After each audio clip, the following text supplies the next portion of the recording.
Singularity.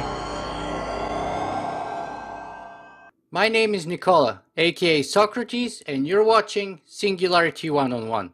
Singularity One-on-One is a regular podcast feature of Singularity weblog, and if you guys want to support the show, you can do so in a couple of ways. You can write a review on iTunes, or you can simply make a donation. As always, I will be the man with the questions, and today the man with the answers is going to be Rick Tumlinson. Rick is a legendary visionary, evangelist, and dare I say a trench warrior for the privatization and commercialization of space.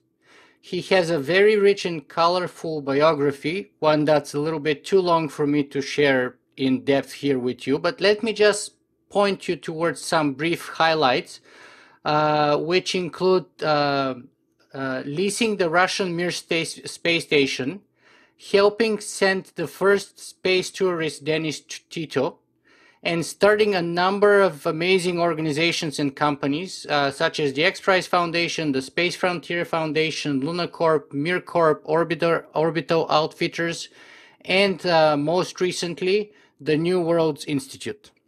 So without further ado, welcome Rick, and thanks very much for taking time to be with us today. It's my pleasure. I'm looking forward to having a good chat. Fantastic. So I kind of tried to abbreviate your very long biography in a few sentences, but if we try and push that even a step further, and I ask you to do that instead of me, how would you put yourself in a couple of sentences at the most? Well, one of the first things I want to do is correct. I want to make sure your viewers understand I helped with some of those projects. I was on the founding board of the X Prize. The original idea was my friend Peter Diamandis. I've just been very privileged to be at the right place at the right time. And to have people allow me to work with them to do some exciting things. I'm not a rocket scientist. I just get to hang out with them. And, once in a while, I come from fairly modest beginnings. I'm not silver spoon by any means, more like plastic drive-in fork. It's one of those things where if you don't jump up and down on the table and scream and throw furniture and drool and yell at people too much, and once in a while you make sense, people will let you hang around. And if you hang around and you keep your ears and your eyes open, you can actually acquire a tiny bit of wisdom. So I've just been very lucky. I've had a hell of a good time and a good run working with a lot of great people. So again, if we are to box you in two sentences, who is Rick Tumlinson? Rick Tumlinson is the descendant of pioneers who wants to help create the future pioneers who are going to go open the solar system and expand life beyond the Earth. That's why I'm here. The whole reason I exist is to make sure that this species and the life of the Earth expands into the universe. So what's your biggest dream, Rick? Well, that would be it. I think the biggest dream, we are limited in our perceptions by the amount of time we are actually here on the planet perceiving. So my biggest dream would be to see this be an irreversible thing in my lifetime.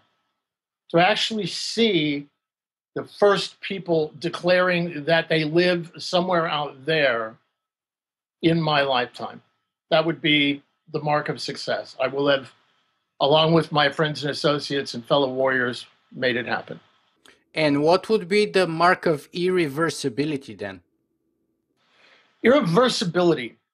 Well, nothing is irreversible in the absolute, but the first steps to irreversibility would be people who are living on the moon, Mars, or a phrase I've been using a lot lately, free space, which is the place between where gravity is not a consideration and you have to create your own.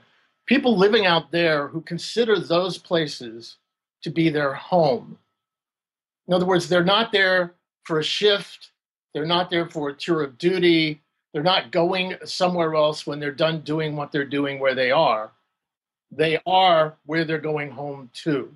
And that place where they live is a place that they plan to hand to their descendants or make better for their children. That's when it's a home.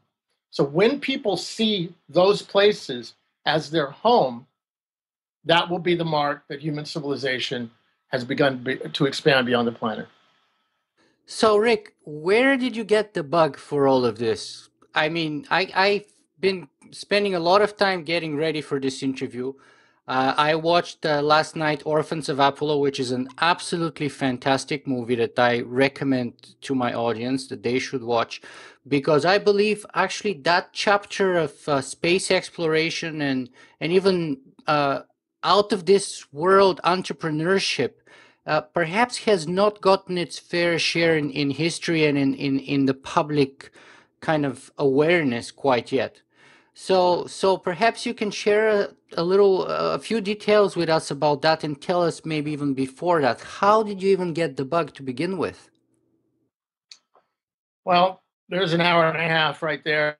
But in particular, with Orphans of Apollo, I do want to congratulate Michael Potter. He did a great job, masterful program. Those of us who were sort of the subjects of it had almost nothing to do with how it was put together, and I think it looks great. I would like to see the end of it maybe tweaked a little bit. Some things have happened since then um, um, that would maybe modernize it a little bit, but I'd love to see it reintroduced. It's a great production. Unfortunately, the release of it into the world was a little bit haphazard, and I think if it could be put out there, it would help people understand. Um, there was some precursor activities, by the way, that aren't covered in Orphans of Apollo. Most people don't realize who even know that we took over the Mir for about 9 months. They don't realize that our goal was asteroid mining. Um, so here we were back in the late 90s looking at how to get to the point of mining asteroids. And um, it's kind of a funny story, but prior to that period, Walt Anderson, who's one of the unsung heroes of our cause, he gave the first unfettered money to the guys who founded the International Space University, for example. He helped fund the Space Frontier Foundation. He was one of the first rich guys who put his money where his dreams were. And he had put me a few years ahead of that in charge of a thing called FINDS, the Foundation for the International Non-Government Development of Space. And I have to tell you, it was a dream job. It was the best job ever.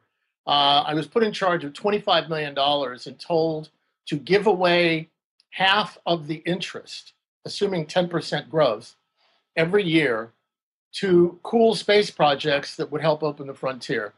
And I had an office on Ventura Boulevard. I had a travel budget. I had a little team working with me that was Walt Anderson and Gus Gardellini. And by the way we reduced our paperwork was we had a rule, and we told everybody in the community that if you asked for money, you were automatically banned from getting any.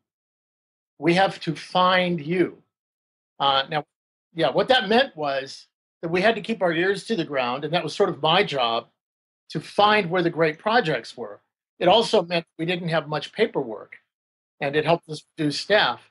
But it was like a job out of a. I've had so many jobs that were like something out of a Robert Heinlein science fiction novel.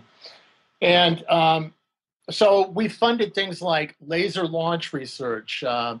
We funded telerobotics with Red Whitaker and Carnegie Mellon, solar sail research, 3 return to the moon conferences. We funded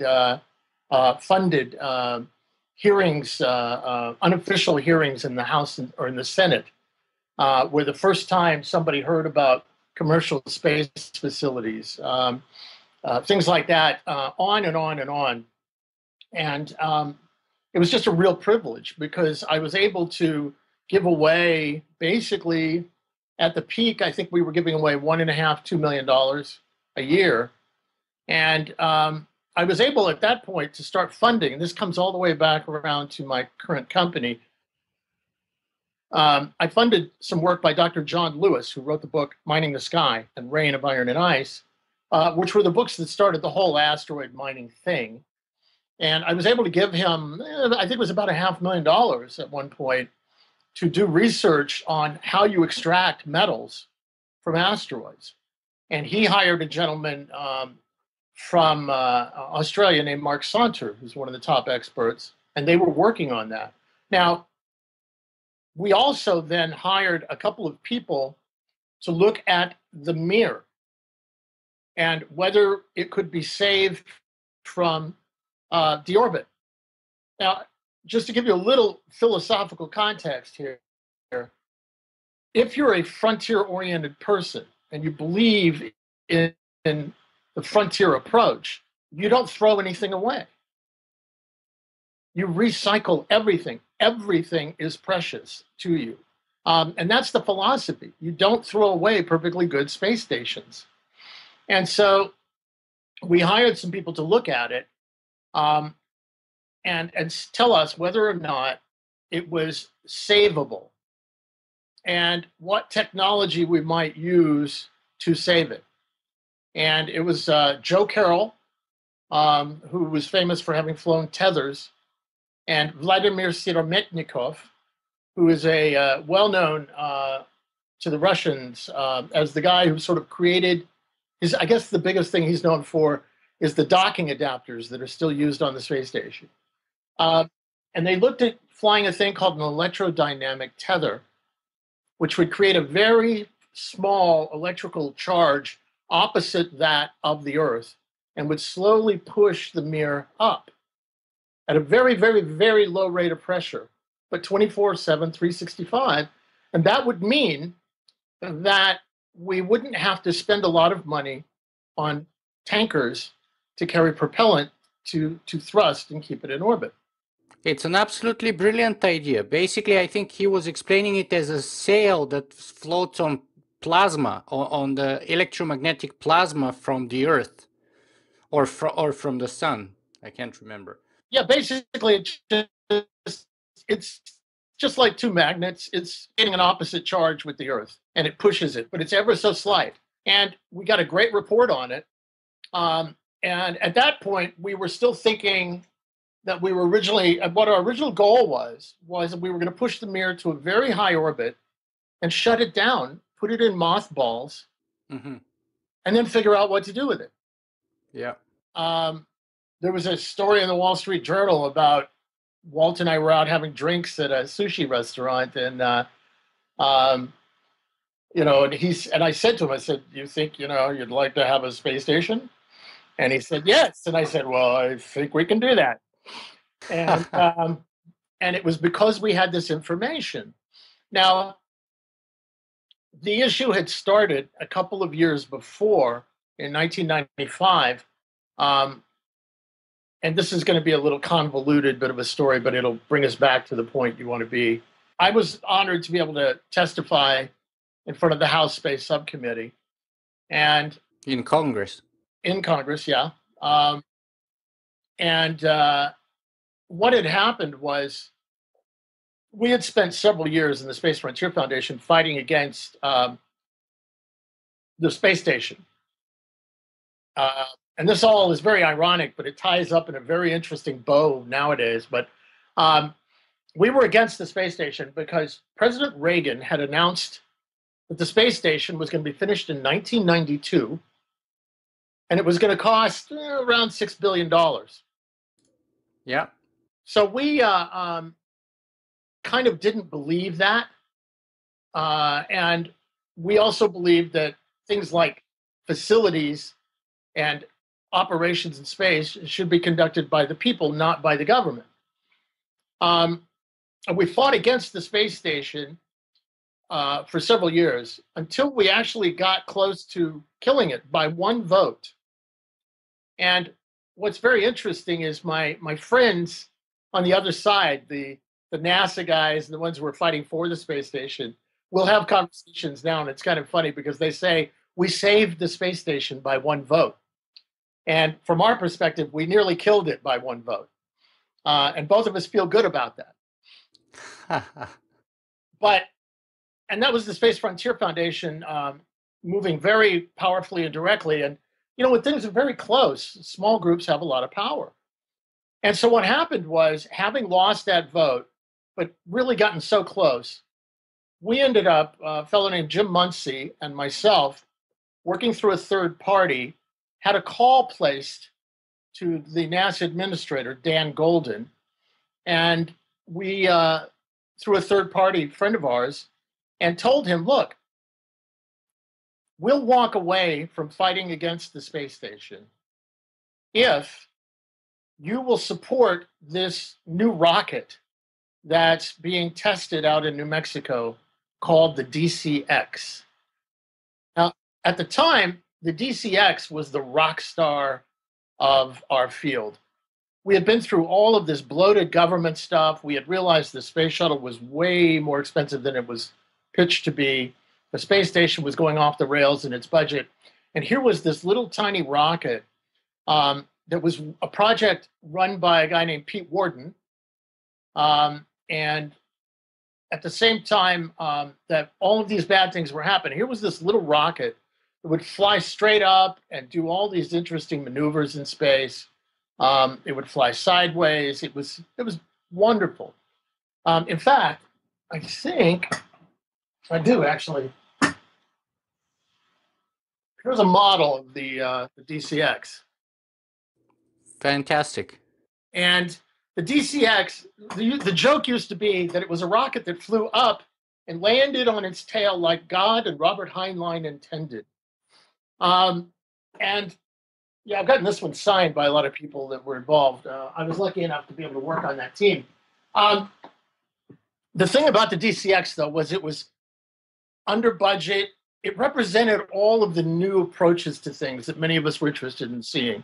Low cost, reusable, 100%, et cetera. Now, they had just run out of money at about the time of the space station battle. And the people at New Mexico had, and it was an Air Force project, the people in New Mexico had literally locked the gate and told them, you're done. You have no more money. So having just fought the space station battle, we had a little bit of leverage, and we traded Dan Golden fighting against the space station for him to save the DCX. And what he did was he shipped some money over, and DCX became DCXA and became a NASA project at that point. Now, they screwed it up later, and they had an unfortunate accident. Pete Conrad was one of the leaders of that project, a great guy. And so for a few years now after that, we had pulled away from fighting the space station. And now we're in this place where we're fighting for what we call cheap access to space. Now, there was a fellow around at that time. I'm giving you the history here, but it's probably something people should hear. There was a fellow around named Tom Rogers. Tom Rogers was this old gentleman who had been in the Kennedy administration, a guy who could literally pull off a seersucker suit, the white suit with the little blue stripes. And he was legendary for being a visionary leader of the old school. He was one of the guys who said, why don't we recycle the big orange tanks on the bottom of the space shuttle? Mm-hmm. And in fact, he had just gotten President Reagan a few years ago, before this, to sign a deal. Nobody ever capitalized on this, to sign a deal handing over 2 of those tanks to the private sector in space as salvage. But unfortunately, there was no Elon Musk or anybody else flying at that point, so nobody ever got to use them. So Tom Rogers sits down with me after we've backed off of trying to kill the space station, and we've worked on DC, and we've got DCX happening, and he sat down with me at a couch, and Tom was legendary. He had a funny voice, and he was like, well, Rick, you almost killed the station, but you didn't. You worked on DCX. You got that thing flying there. That's good stuff. But now you got this lemon up there, this lemon called the space station. What are you going to do about that, Rick? How are you going to take that lemon and turn it into lemonade? And anyone who knew him is probably chuckling because that's how he talked. He had that kind of voice. And how are you going to make that into lemonade, Rick? What are you going to do about that? And So it got me thinking, and a couple of years later, I testified, and my testimony was called Alpha Town. Now, the idea of Alpha Town was, okay, we've got a space station, and let's think of it as a federal facility on the frontier, much like a fort. And by the way, I will tell you, many of your listeners and viewers I know are in other countries and such, so forgive me if I use American analogies and American history references. It's the one I know. If I lived in your country, I'd probably use your references, but I have to go with what I know. So in the Old West, the government would build a fort on the frontier, way out there, and then they would secure the transportation route to and from the frontier for resupply. And what would happen would be a trading post would spring up around that fort. They would sell stuff to the guys in the fort, the people in the fort, and then they would transport stuff back to civilization using that transportation route. In space, the analogy would be, at that time, the space station and the space shuttle. So how could you use that space station to leverage the private sector doing things? In the old analogy, in the Old West, if you cut to today, and many of you probably see these in your cities like Toronto and other places, downtown there'll be an old fort. Fort York. Yes, little museum pieces, now that have done their job. They were like the kernel around which everything grew. Now, why couldn't we do that in space? And so in Alpha Town, I suggested that in 1995, and I said a few basic things. Number one, these are not in order, but that all power to the space station should be generated by a central utility, like a space solar power satellite, sending power in space, not to the Earth, but in space, to the space station and to telecommunication satellites.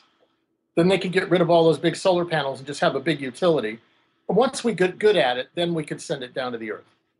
Mm-hmm. Number two, any expansion of capability in the space should be done using commercial facilities. Now, we didn't have Bigelow yet, but like private space stations or private modules. And number three, most importantly, I said all transportation to and from the station should be provided by commercial companies so that the tax dollars being invested in the station could leverage a new industry, and the people in that new industry now could start to offer rides to go to other places and do other things. So that was 95. Now, I want to be very clear. This wasn't me having some brilliant genius idea all by myself. I was speaking for myself and a lot of my comrades, a lot of my friends, and I just happened to have the microphone. Now, that was 95, and we set about in the Space Frontier Foundation and others to change the laws and create a scenario where eventually a guy named Elon Musk and Orbital Sciences company and Jeff Bezos and these others would have the ability. But those guys didn't just spring up on their own. And we can come back to that in a minute. The other part of it was I had said that we should not throw away perfectly good space stations, that we should recycle everything, and it was part of the frontier philosophy. Well, a few friends of mine later pointed out that the Mir was about to be deorbited, and why not recycle it? So we began a campaign called KMA, Keep Mir Alive. I know it's a fun acronym, but it was called Keep Mir Alive. And we fought and eventually started getting to the point, because I was working on the Fines project with that funding, of, well, maybe we could put some money where our dreams were and actually save the Mir. So that was when the Mir project started. I went to Walt Anderson and we began the conversations, and most of this is in the documentary. However, one of the funny things that happened was, as I told you, we were very much into the idea of asteroid mining. Now, a few years before, we had held the announcement party at the Roosevelt Hotel in Hollywood. And at the announcement party, we had put posters on the wall, large posters, featuring Pat Rawlings' artwork about asteroid mining. And in between them were posters of icebergs. And these were big posters. And the point was that at that time, Walt Anderson was developing a company that was going to tow icebergs to arid countries and sell them water. And he wanted to show that he could do big projects. At the same time, we wanted to very subtly send the signal that at some point we would be mining asteroids. Now, what happened was on the way to the announcement, Walt Anderson drove by a special effects store in Hollywood, and he rented 2 fog machines because he thought it would be kind of cool to have sort of a layer of fog on the ground during the announcement of finds. And we loved inside jokes, and we weren't going to say anything out loud about the asteroid mining. It was just going to be on the wall like a joke, a subtle little thing. And I'll wrap this up here. But what happened was Walt got into the room prior to all the people coming in, turned on the fog machines like in the movie. He turned them from 9 to 11. He turned them all the way up. And as people came into the reception, the room filled with fog all the way up to the ceiling. You couldn't see each other. They had to call the fire department. And everybody left the room, and we had to hold the announcement impromptu in the hall. So nobody saw the pictures of the asteroids and the icebergs on the wall. And so the whole joke was lost. And so there's all this fog is coming out, and then we announced finds. So the goal of Mir Corp, was to service satellites on orbit using little pods. We were talking to some people that were working, I think it was with the Ukrainians perhaps, or was it the Russians? Might have been the Ukrainians. There was a little pod thing they were working on where they would go out, sort of like the one in 2001, and be able to grab satellites and move them around. And then we were going to work our way out to asteroids. So that was a bit of a long, circuitous story. It's kind of what I do, but Mir Corp was originally formed to mine asteroids. Absolutely fascinating. Now, going back to my original question here, which was, where did you get the bug? You told us that fascinating story behind the Mir space station lease agreement and how it all came about, but even before that, let's roll the tape even further. Where did you get the bug yourself? I got the bug. The space bug. Yeah, I got the bug. Look, I was an asthmatic kid. I was the son of a military sergeant who had to work 3 jobs. I'm from a Texas family. We're not a wealthy family, but our family has roots in the founding of Texas. We were in what they call the first 300. My great-great-great-grandfather was the alcalde, which is like a mayor and a governor, that helped run a part of Texas under Moses Austin. Wow. When they founded the state. He helped found a group called the Texas Rangers, got them their first guns. We have letters back and forth between him and Austin talking about men of character who will range the land. And, there were 38 Texas Rangers in my family over the years. And my great-great-great-grandfather died in the Alamo. The sons of this guy, John, who was the governor, the alcalde, were the guys standing on the river that fired the cannon that started the Texas Revolution. Now, that's very important psychologically to where my head is. That was always very, very big in my home. At the same time, my mother was English, and I was raised in the UK, and I was surrounded by the legends and myths of knights and chivalry and all of that. And if you go into my other room here, there's swords on the walls and maps, ancient maps of different parts of the world and things like that. So I grew up in that sense of history. And yet at the same time, I did a lot of reading. I was an asthmatic kid, as I mentioned. So I was reading Heinlein and Clarke and Asimov and having these dreams of what the future should be. Also, at the same time, the Apollo program was underway, and I was watching real people doing it, which meant that, of course, by the time I grew up, we were going to be doing a lot more. I'd be able to get to go. And then you combine that with flipping the channel on the TV set, and there's Captain Kirk, and later on, Star Wars and all of this happening. I'm thinking, okay. And in my mind as a kid, that all merges together and becomes one thing: the frontier, the science fiction of the future, and the real people doing it, the people with the right stuff. Now, I was naive enough to think that I might have a little pinch of the right stuff myself, but I also grew up as a bit of a rebel. And so I had a tendency to cut out of classes and argue with my teachers because I thought I was smarter than they were, and then I would storm out of the classes and basically turn down all of my scholarships because I was in love with a girl. And so I stayed in the local area. When we came back to the United States, I ended up in a school in the country. I walked in with an English accent, wearing David Bowie boots and a David Bowie haircut, into a school in the countryside in East Texas. That was a rancher school. Fell in love with a farmer's daughter, and blew off all of my scholarships and decided to go to the junior college. And this, you have to understand, was the 70s. So I became expert in certain things that are green and grow out of the ground. And, it was the psychedelic era. All of that stuff was going on.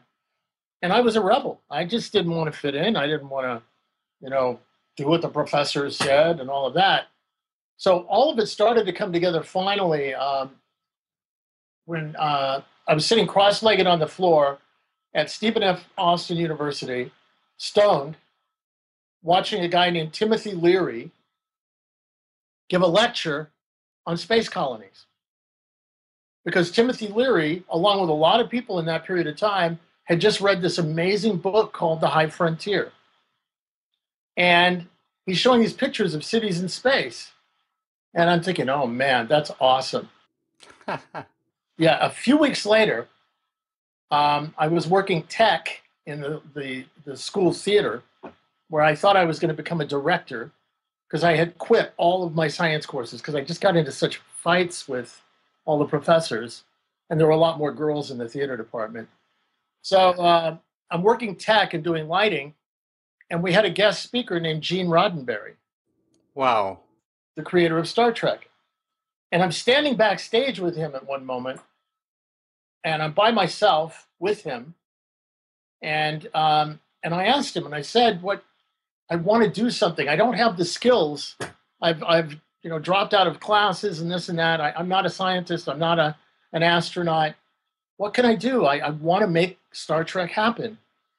And he said, "You know what my old job was?" And I said, "No, I really no. And he said, "I used to be a Los Angeles policeman." And he didn't say it exactly that way, but he said I was with LAPD. He was a cop. Wow. Before he wrote Star Trek. And he said that to me, and he said, "Look, you can do anything. You just have to stick with your dream and never, ever, ever give up. Never, ever let anybody tell you can't do something or that you don't have the right skills." And so I stayed with it. And I thought originally that I was going to be directing films about space. I was going to use that skill. I had learned how to shoot a video camera. I was going to do the next Cosmos after the original Carl Sagan one about Jerry O'Neill in space and all of that. And then I ended up in New York City because the lady I was in love with got a job as an actress. I arrived in New York City. I was going to open a theater. I was going to do Ray Bradbury plays and space theater for the first time. And I remember sitting on a dock on the Hudson Bay one night, looking at what I could see of the stars. Can't see a lot there. We call that combat astronomy in New York City. And I realized that I just wanted to dedicate my life to this. Now, at the time, there was no space organization in New York City. There had been some people who tried, and it hadn't come together. And so I organized a group that we called the L5 of New York City. L5 stands for Lagrange point number 5, which, if you're looking at the gravitational forces between objects in space, there are certain areas, there are 5 of them between and around the Earth and the Moon, where there's sort of a cancellation effect in a sense. They're like eddies. They're places where if you put something, it's probably going to stay easier, where you might find asteroids, where you might be able to put a city, if you're going to put a city in space. And L5 was the place that Dr. O'Neill had talked about. So I formed the L5 Society of New York, and we got turned down by the Hayden Planetarium, but there was an aircraft carrier called the Intrepid in the Hudson River, and they invited us in.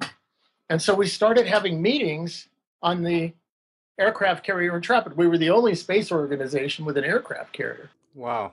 And at the time, Dr. O'Neill was in Princeton, a little while away from New York City, and we started interacting with his organization and with Dr. O'Neill's people, and we started having them as speakers. And he had a thing called the Space Studies Institute back then, which is a bit of a different creature than the one that exists today. And these people they weren't just talking the talk, they were out trying to make it happen. And see, the thing with Dr. O'Neill was he didn't just write a book saying, you can go, you can do it. He actually started an organization and then held conferences to build on that. And we can come back around to that when we talk about New Worlds Institute later. Sure. But at the time, we started throwing these meetings, and we would have 150 people. We had amazing people coming in, like Freeman Dyson, and all these great people would come in and talk. And I started to get to know people. We started actually becoming one of the largest chapters of the L5 Society. Now, during that period of time, the aerospace companies were trying to get their space station funded. We hadn't started the fight yet for that. And they were trying to get people, these crazy L5ers who were like the wild, people in the hills, who were these radicals that were, let's go build colonies in space. And these people kind of came from the Robert Heinlein, in fact, he was one of the leaders of L5, kind of crazy, let's go out there, libertarian approach. And there was another organization in Washington called the National Space Institute that had been founded by Wernher von Braun. Okay, its job was to cheerlead for NASA. And the aerospace companies dearly wanted these crazy yet vibrant L5ers to work with this cheerleader organization. So they held out some money if the two organizations would merge. And it worked. And they merged and they became the National Space Society. Now, at the time, those of us who were very hardcore O'Neillians, Jerry O'Neill followers, started looking at this and saying, hold it, this isn't right. There's something wrong here. The space station doesn't equal colonies in space. It's a whole different thing. It's the government, it's centralized, and we were more about free enterprise and individualism. And so we, at that point, started to discuss where we would go and what we could do that would be more on the side of leading to civilization in space, and yet could be a little more radical, let's say. Mm-hmm. So that's where the Space Frontier Foundation was born.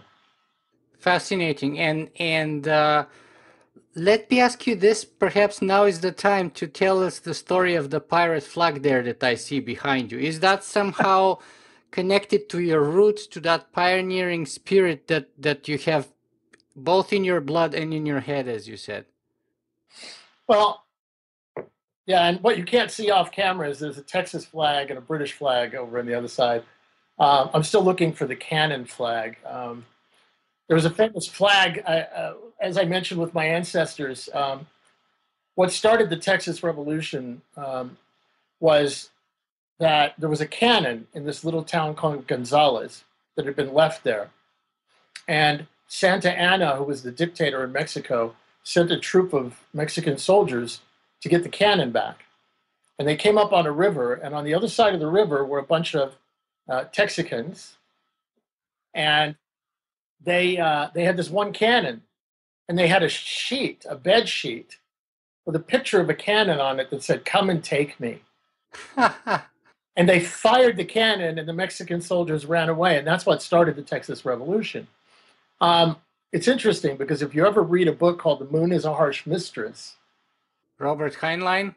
Robert Heinlein, the symbol of the revolution on the moon is a single cannon. It comes, I think, from the same story. So that could have just as easily been hanging back here as the pirate flag. The pirate flag, obviously, Buccaneers are cool, and I grew up, thinking they were pretty cool. I mean, yeah, they were kind of bloodthirsty, some of them, but the idea of the privateers, the being revolutionary, was pretty big. And if you recall, in the late 90s, early 2000s, there was a documentary that came out called The Pirates of Silicon Valley. Yes, I've seen it. Yeah, and it was about Steve Jobs and all of these guys. And Microsoft, too. Yes, and Microsoft and the battles between them and all of that. That's kind of when I first started really using the pirate flag. And so what I would do, and I still do, is whenever I would start a talk, I would say, "Welcome to the revolution," and I would drop the pirate flag over the front of the podium.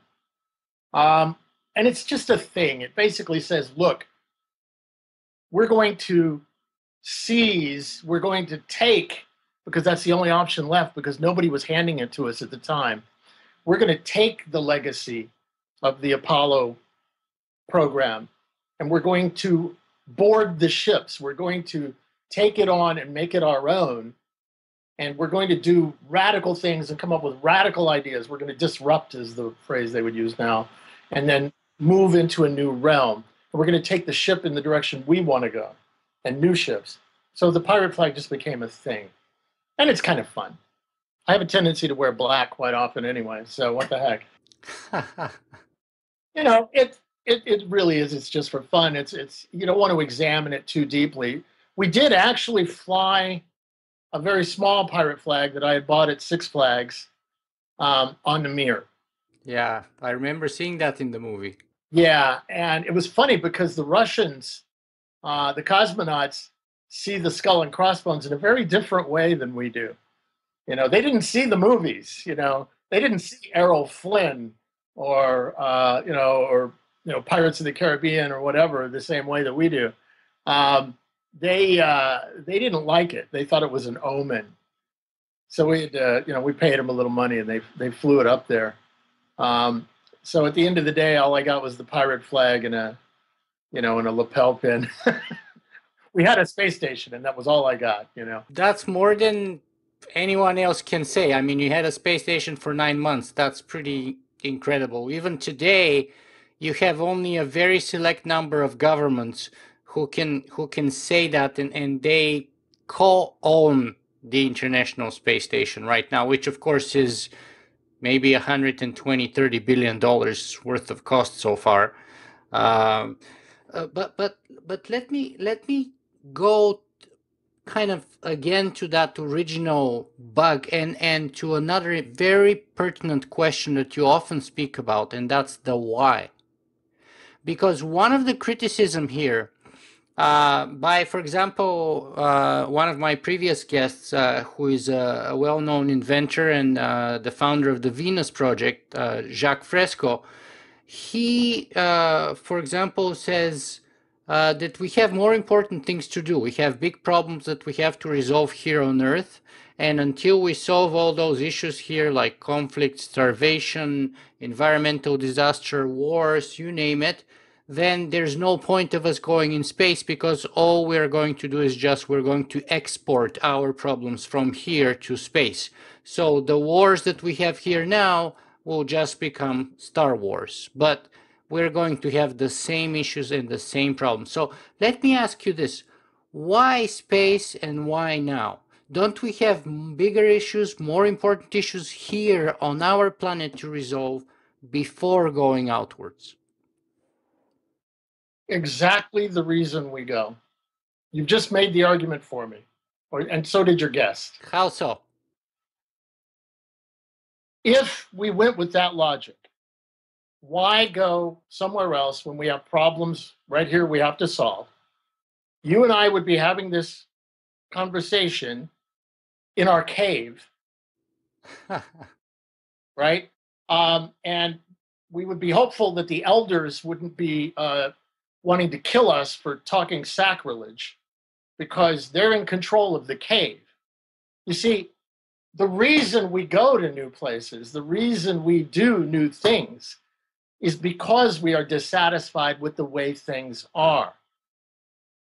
If we accept the way things are, then why ever do anything new? That's the exact argument.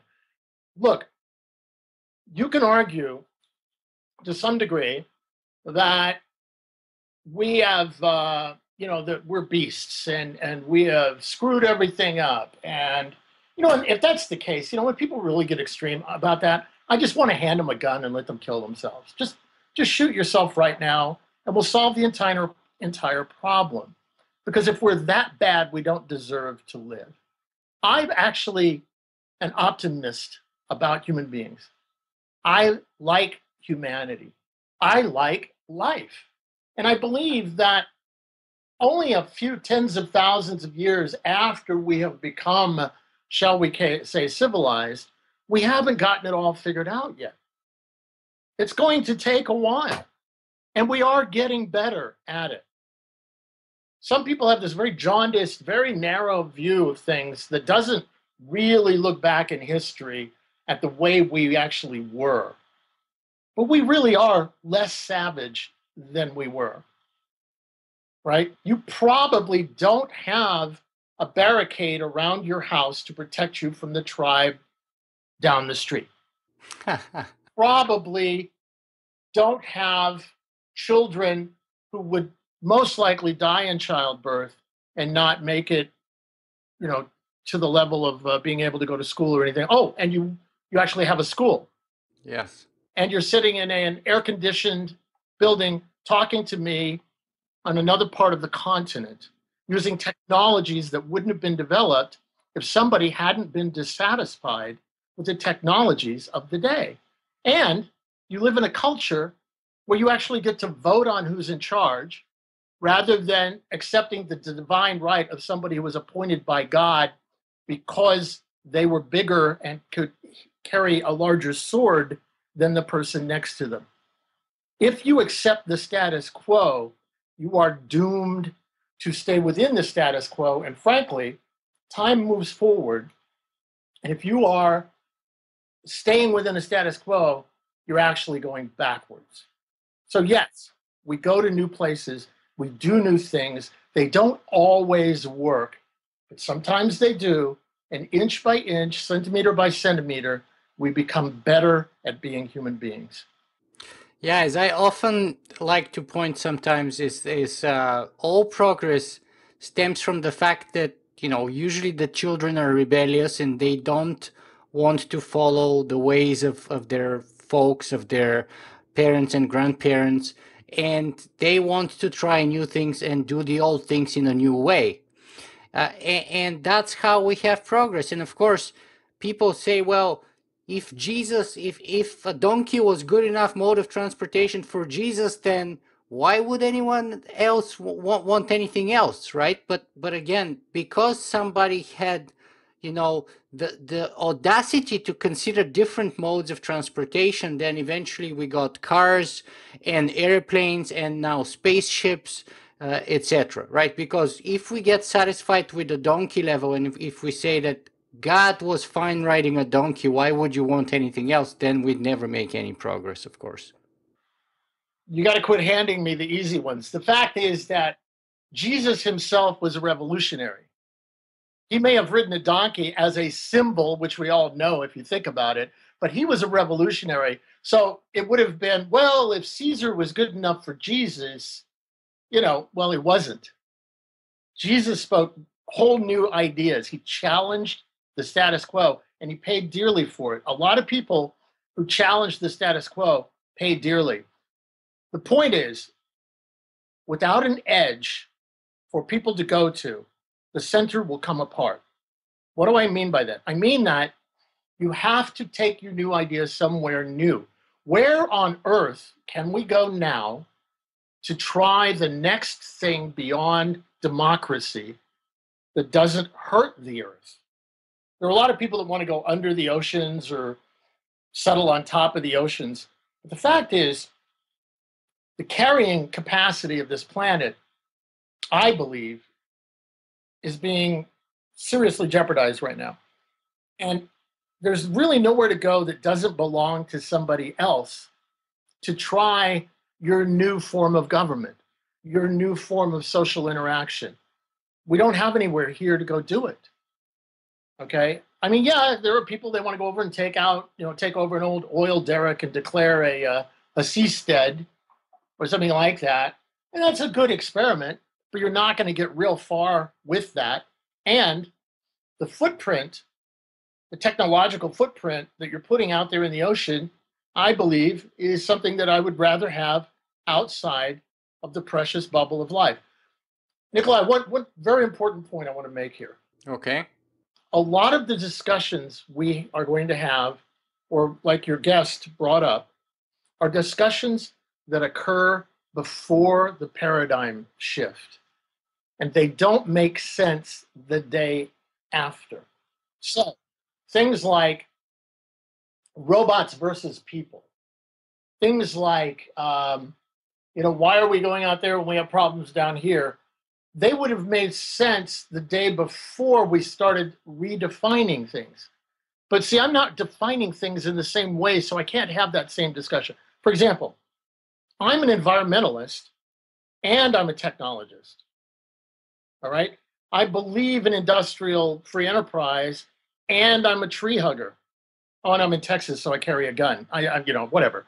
But, it's a different combination of activities. I went door to door for Greenpeace as a kid. I've got the credentials. I love life. I love living things. And I believe that it is our technology and our capability that at this moment of shift, rather than being forced into a place where we're attacking what we might call the ecosystem using these technologies, for the first time ever, we can use these technologies to expand life. It will be rockets that were designed to destroy, that will carry the first trees or the seeds of the first trees to the moon and Mars. It's a complete flip. Before Copernicus, I could have sat at a party in Vienna with my little wig, and I would have been sitting there and I would have been, oh, yes, it's probably 15 angels per orbital sphere necessary to move Venus around the Earth. And everybody, and the chicks and everybody would have thought I was like awesome. They would have thought I was like the smartest dude in the room because I was expounding on all of these things. The day after Copernicus, I would have looked like an idiot to say those same things. All right? We are going through that moment in time. Right now, as we exist, there are a lot of people, your radio show is called The Singularity. I do sometimes call it the serendipity, but that's a whole different story. The singularity is right now. It is right now. A singularity in the sense of the flip, the tipping point, as Malcolm Gladwell would call it, isn't in a cultural sense something that happens instantly. It's going to be within these decades. The beginning of the point of time where rockets could be launched to destroy other people and potentially sterilize the earth, to the point in time when those rockets and computer systems are able to carry life to worlds that are now dead, is the moment of singularity for the human civilization. Right? That's the change when all things come together and it flips. Now, it may be epitomized in the future, but that's the moment. People are going to look back at this 50 to 100 year period as the time when civilization changed. Let me grab some of those points here and perhaps hand you another easy one. Go for it. Because the singularity is really kind of characterized by acceleration and sort of ever increasing progress that we cannot keep up with. And some of the critics have pointed out that that has been true for most other spaces in industry except for the aerospace industry. And the argument, the classical argument given by those people goes something like this. Look at the biggest sort of child posters from the aerospace industry. We have made regress, not progress on all of them. So take, for example, the Concorde was the pride of aero design 60 years ago. Now we're not flying the Concorde even anymore. We don't have even supersonic flight anymore, and we used to have it 50 or 60 years ago. Take then the shuttle. We used to have it. We don't have it anymore. We don't have an alternative. We only have the Soyuz, which is like 60 or 70 years old, for God's sake, they would say. They would say, look at the moon, the Apollo program. We got there 40 years ago, and we even lost the ability to even get back there, let alone to go even further. So how do you address that? And by the way, one of those critics is Peter Thiel, for example. Okay, all three of the items you just mentioned were either government or largely government-owned and subsidized activities. Okay, they were almost every one of the ones you just mentioned. The shuttle, for sure. The Apollo program, for sure. Okay, they were designed by government for government ends without the correct why being answered. Well, the only programs that we have functioning in the moment, they're all still government. Like the Soyuz is definitely government, and that's the only way we can get there right now. And the International Space Station is also government, they would say. And the multiple attempts made by people in the private business have not led to any success so far, at least. They're trying, and they're trying very hard, but they've come into a culture that's been dominated by this sort of government approach, so that the way it is structured, the laws, the costing of it. Now, I want to be very clear. Space is hard, all right? But we haven't spent the time since Apollo. By the way, I want to be really clear. When Kennedy created Apollo, he knew exactly why he wanted to do it. He had the why question answered, and that's the key question. The why for him was to get to the moon and create a photo opportunity of Buzz and Neil, like a selfie of these guys on the moon, which would show that the American system was better than the Soviet system. That was the whole reason of Apollo. That was why all the billions of dollars were spent, and they did it. It was a magnificent achievement that had a very clear rationale. Now, there was no answer to what do we do next that was laid out. Nobody had well, why would we go further? Or why do we do this now? What's next? So they did the right thing for the wrong reasons. That's a good way to put it. They did a magnificent job, and those people are incredible. And I know a lot of the astronauts and the people that worked on it, awesome people. They did an amazing thing. They had a clear direction, a clear rationale, and a very clear goal. Here's the goal. Now, since then, there hasn't been one. And without one, what happened was there was this aerospace industrial complex that Eisenhower warned about that was created to go to the moon. Once we got there, that machine existed. And the politics behind it are very simple. Lyndon Johnson, who followed President Kennedy when he was shot, took NASA and put it in all of these important states around the United States. Mm-hmm. So to make sure that we would get to the moon without the program being killed. Well, the flip side of that is when you have no program, you still got all those centers, they still have all the political control, and you can't kill it and you can't change it. So what happened was we moved into this thing called the space shuttle. Now, very interesting point is that it was during that period of the 70s that our cause got really started.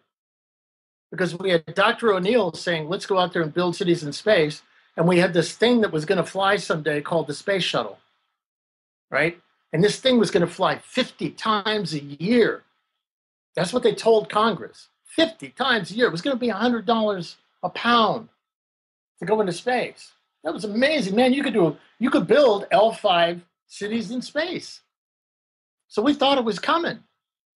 Well, obviously didn't turn out that way. I think the most it flew one year was 5 times, something like that. It actually kept the cost artificially high. And by the way, you now had a constituency of senators and congresspeople and lobbyists and aerospace companies whose interest was in making sure that that money kept going.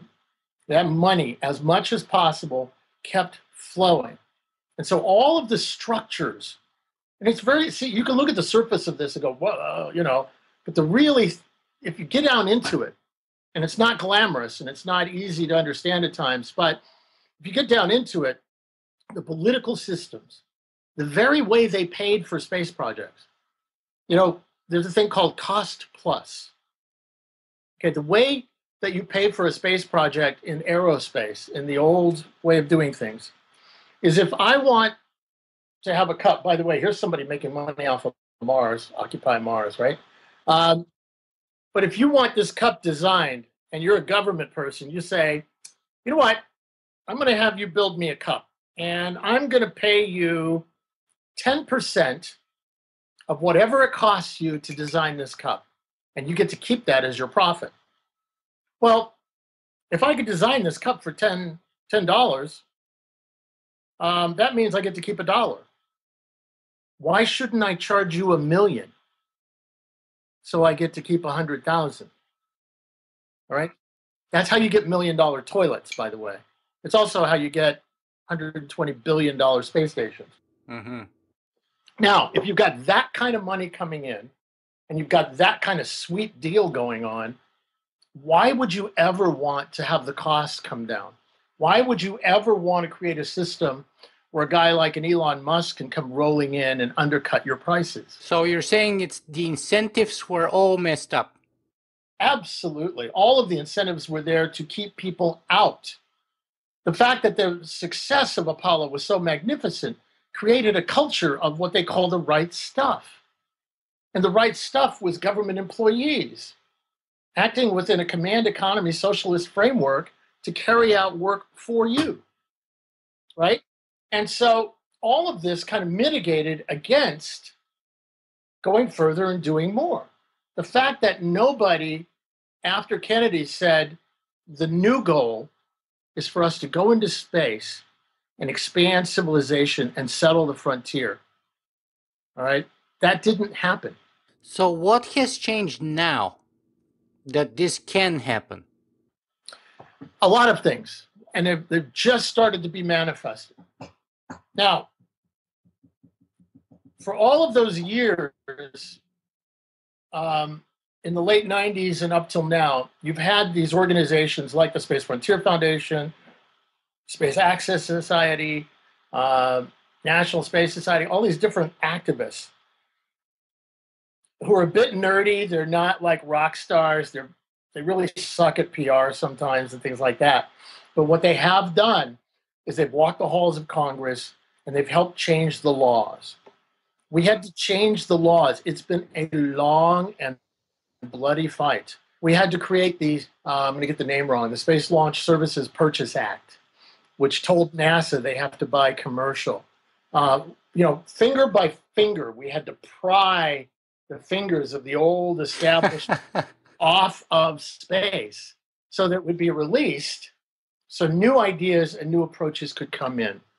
And that was what happened. Elon Musk didn't just like show up one day, and say, hey, I sold PayPal, I'm going to go build me some rockets.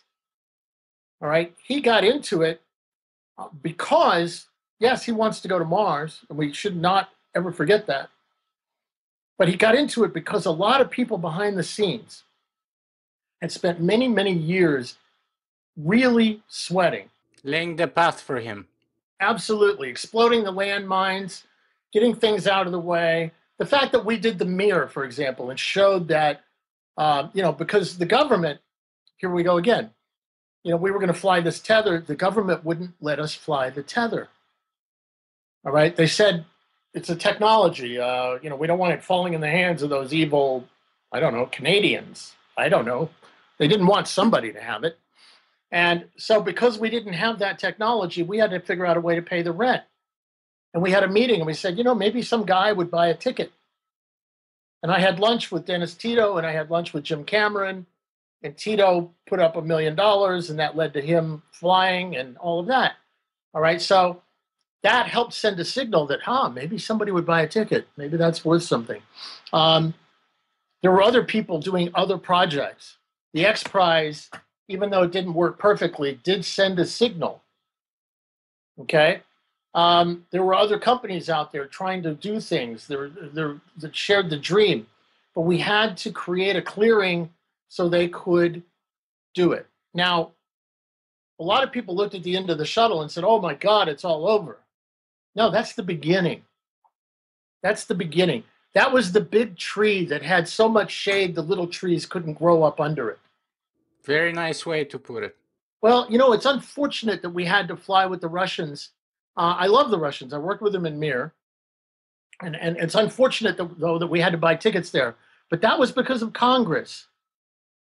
Congress knew perfectly well, it was under George Bush that he signed the deal that the shuttle was going to be ended. And they knew it was coming.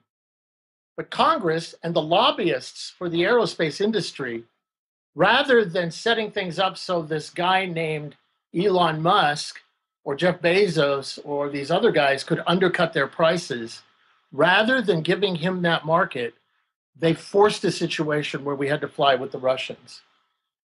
The Russians was a safer bet for them than allowing an upstart American who would compete with them to come in and do it cheaper.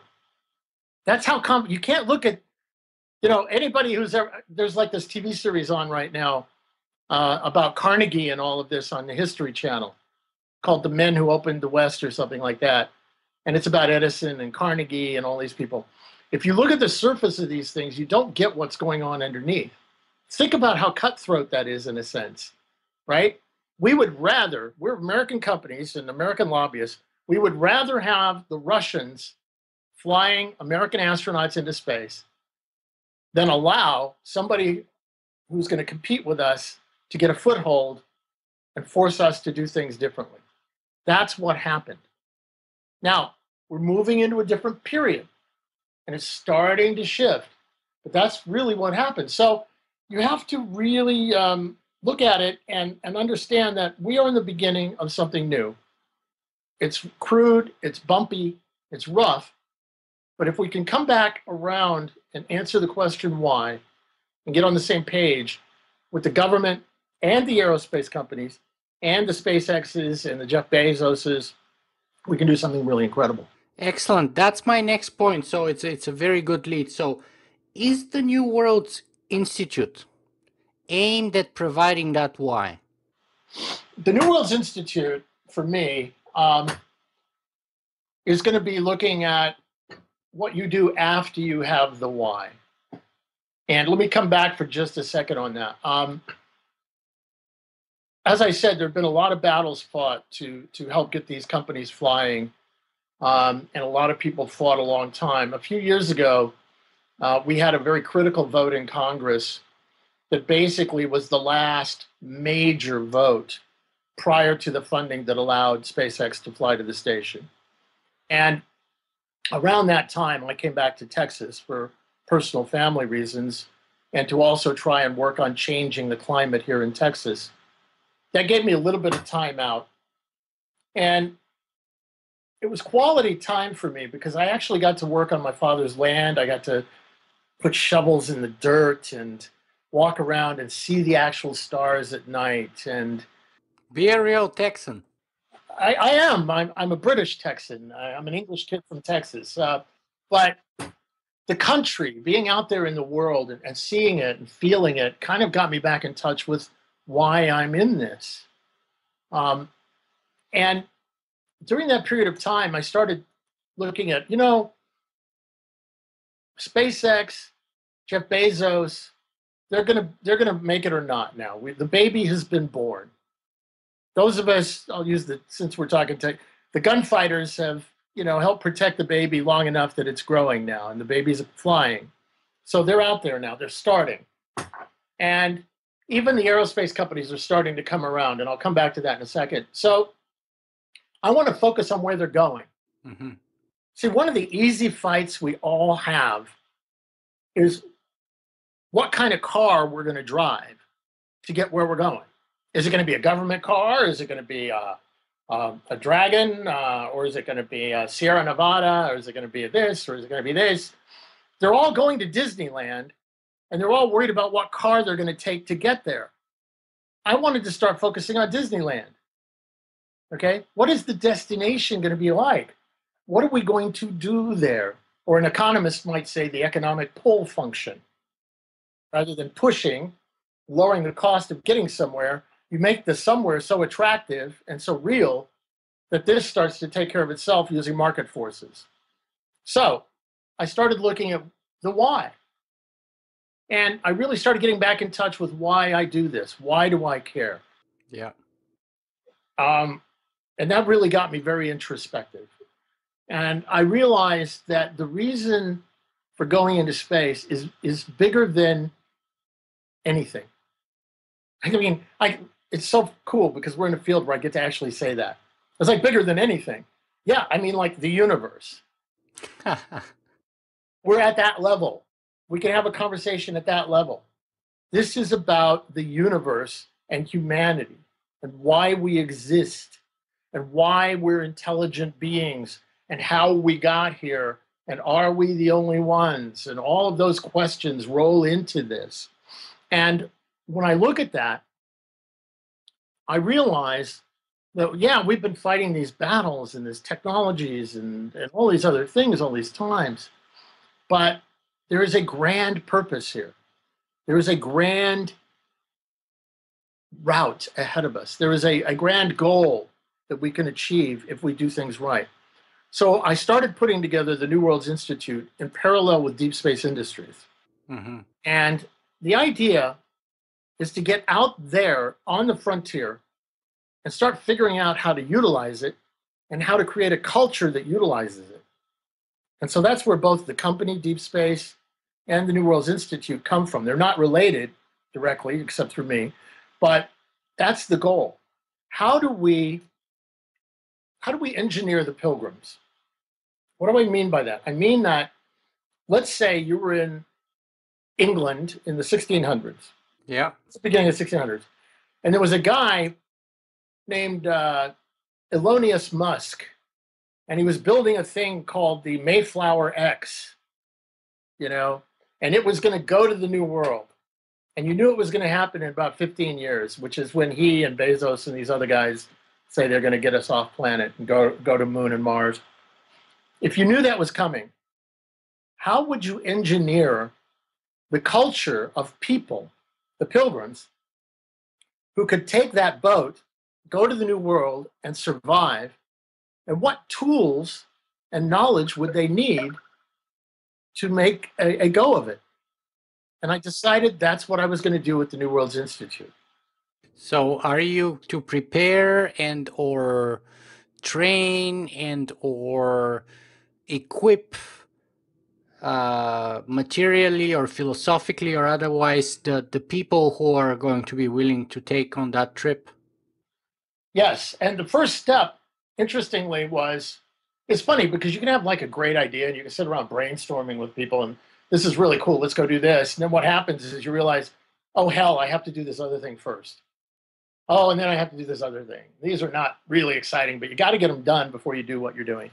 So the first thing we did was we decided to answer the why question and create a commonality with people on the why. And there was a very funny moment about 2 years ago. I called up a guy named Bill Gerstenmaier.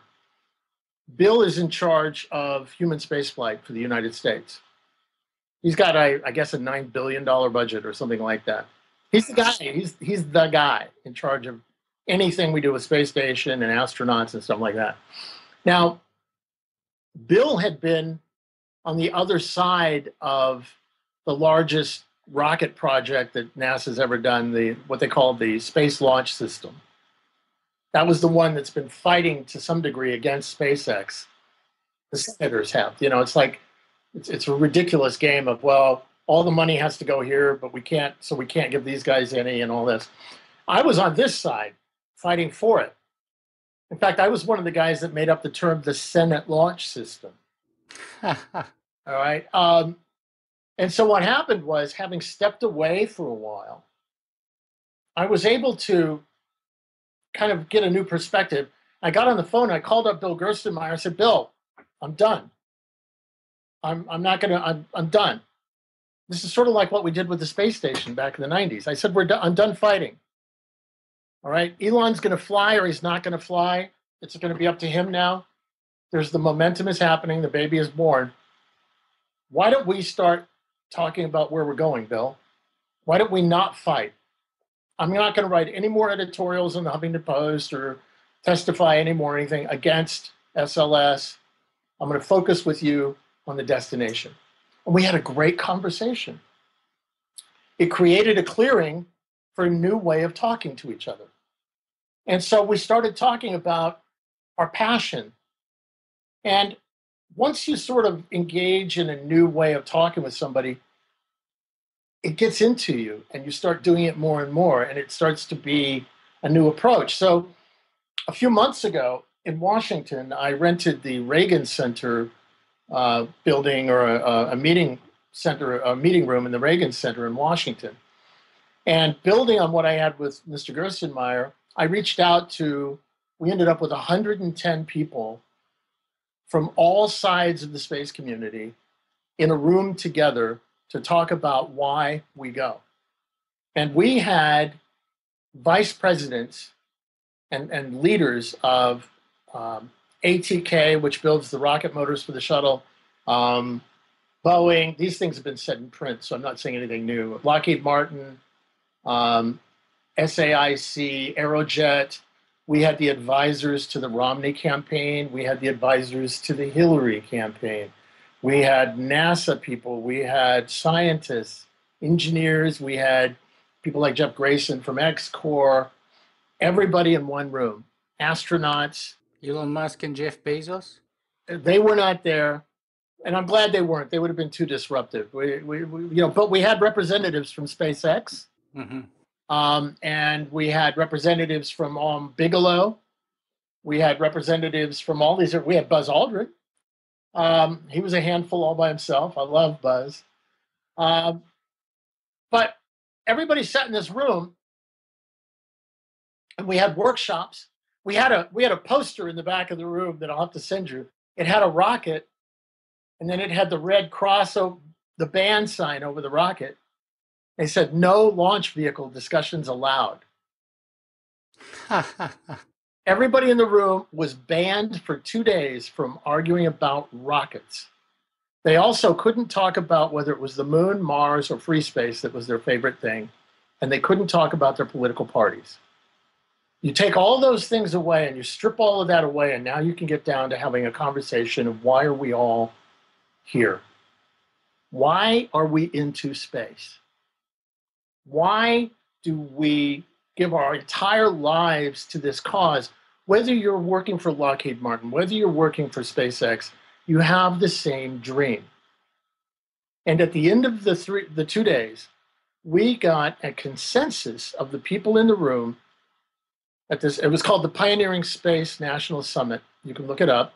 And we got, oh, and by the way, we banned all reporters. And I'm sorry to your profession. I love you guys, but these people wouldn't have been able to speak freely if we had had reporters in the room. Some of the bloggers went absolutely nuts. They went crazy because they weren't allowed in. And I'm sorry, we had to get work done. And at the end of the 2 days, we had a consensus. We were able to put up on the screen a declaration, and then people voted against it. We had this system: thumbs up, thumbs sideways, thumbs down. And we took votes, and then we worked on it. And then we took another vote, and another vote, and another vote. In the meantime, people went off and worked in working groups. This wasn't a conference. There were not a lot of big speeches. And then they would come back, and they would put reports up on the screen. And we worked our way through, and on the end of day 2, we had a consensus across the board of people who agreed that human settlement is the goal of the United States space flight program, or the human space program. Human settlement. Human settlement, and that it is best enabled by public-private partnerships and international partnerships working together. You can find it on spacedeclaration.org. Okay? We had 9 different organizations that were co-sponsors, by the way. Mm-hmm. Because I didn't want to have one organization come out with a declaration, because that never works. Yeah. We're pretty goofy in our field. It's like, if I say I want to do this, and you go, well, hold it, that wasn't my idea. That sucks. Oh, you want that kind of rocket? I want this kind. Oh, you want to go to Mars? No, I'm going to go to the moon. You're an idiot.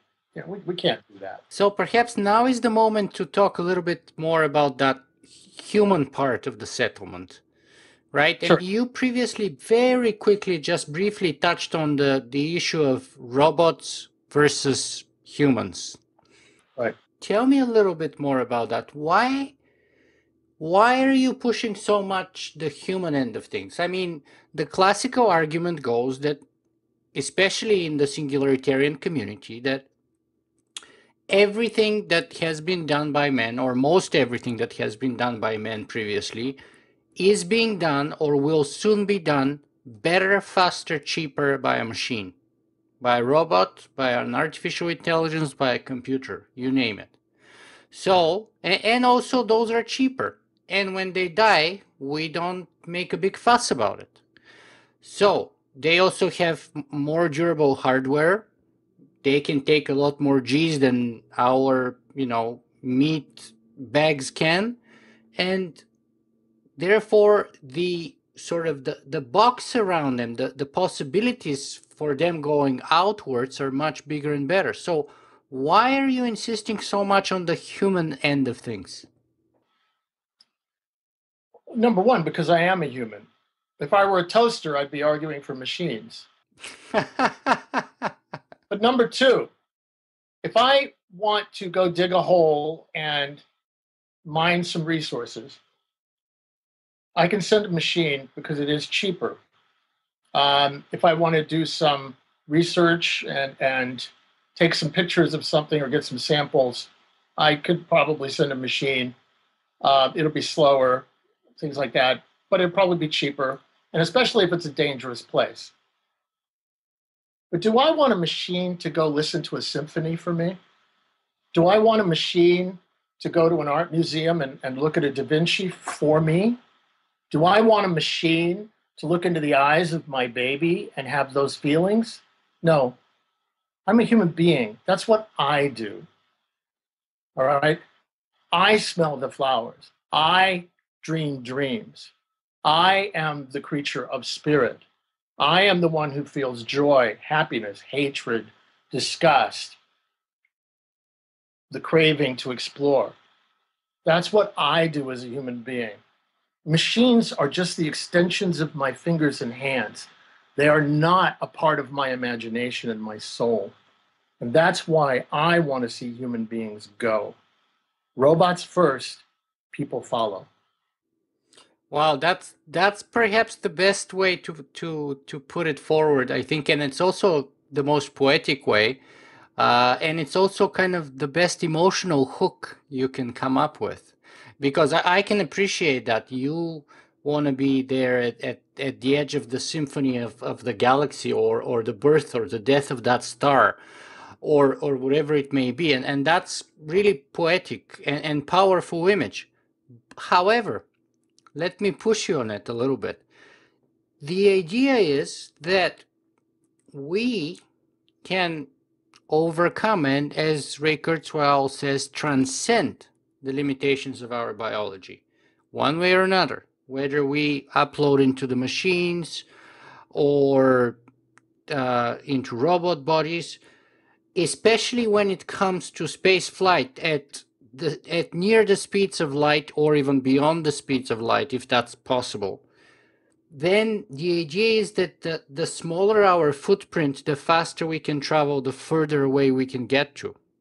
And therefore, our biology, which may or may not be our humanity, actually, that's a whole other separate debate, but our biology becomes the limiting factor because as I said, it's not very durable. It requires a huge footprint, all kinds of protections, all things and requirements which you can avoid entirely if you have, for example, a bunch of mind uploads in a spaceship the size of a Coke can, where everybody is just running whole brain emulations, and then you can beam that across the universe at a much lower cost, probably much higher velocity, and you can get further than if you actually have full human beings. At that point, look, you're crossing into, I'm going really far off, yes. and it's fine.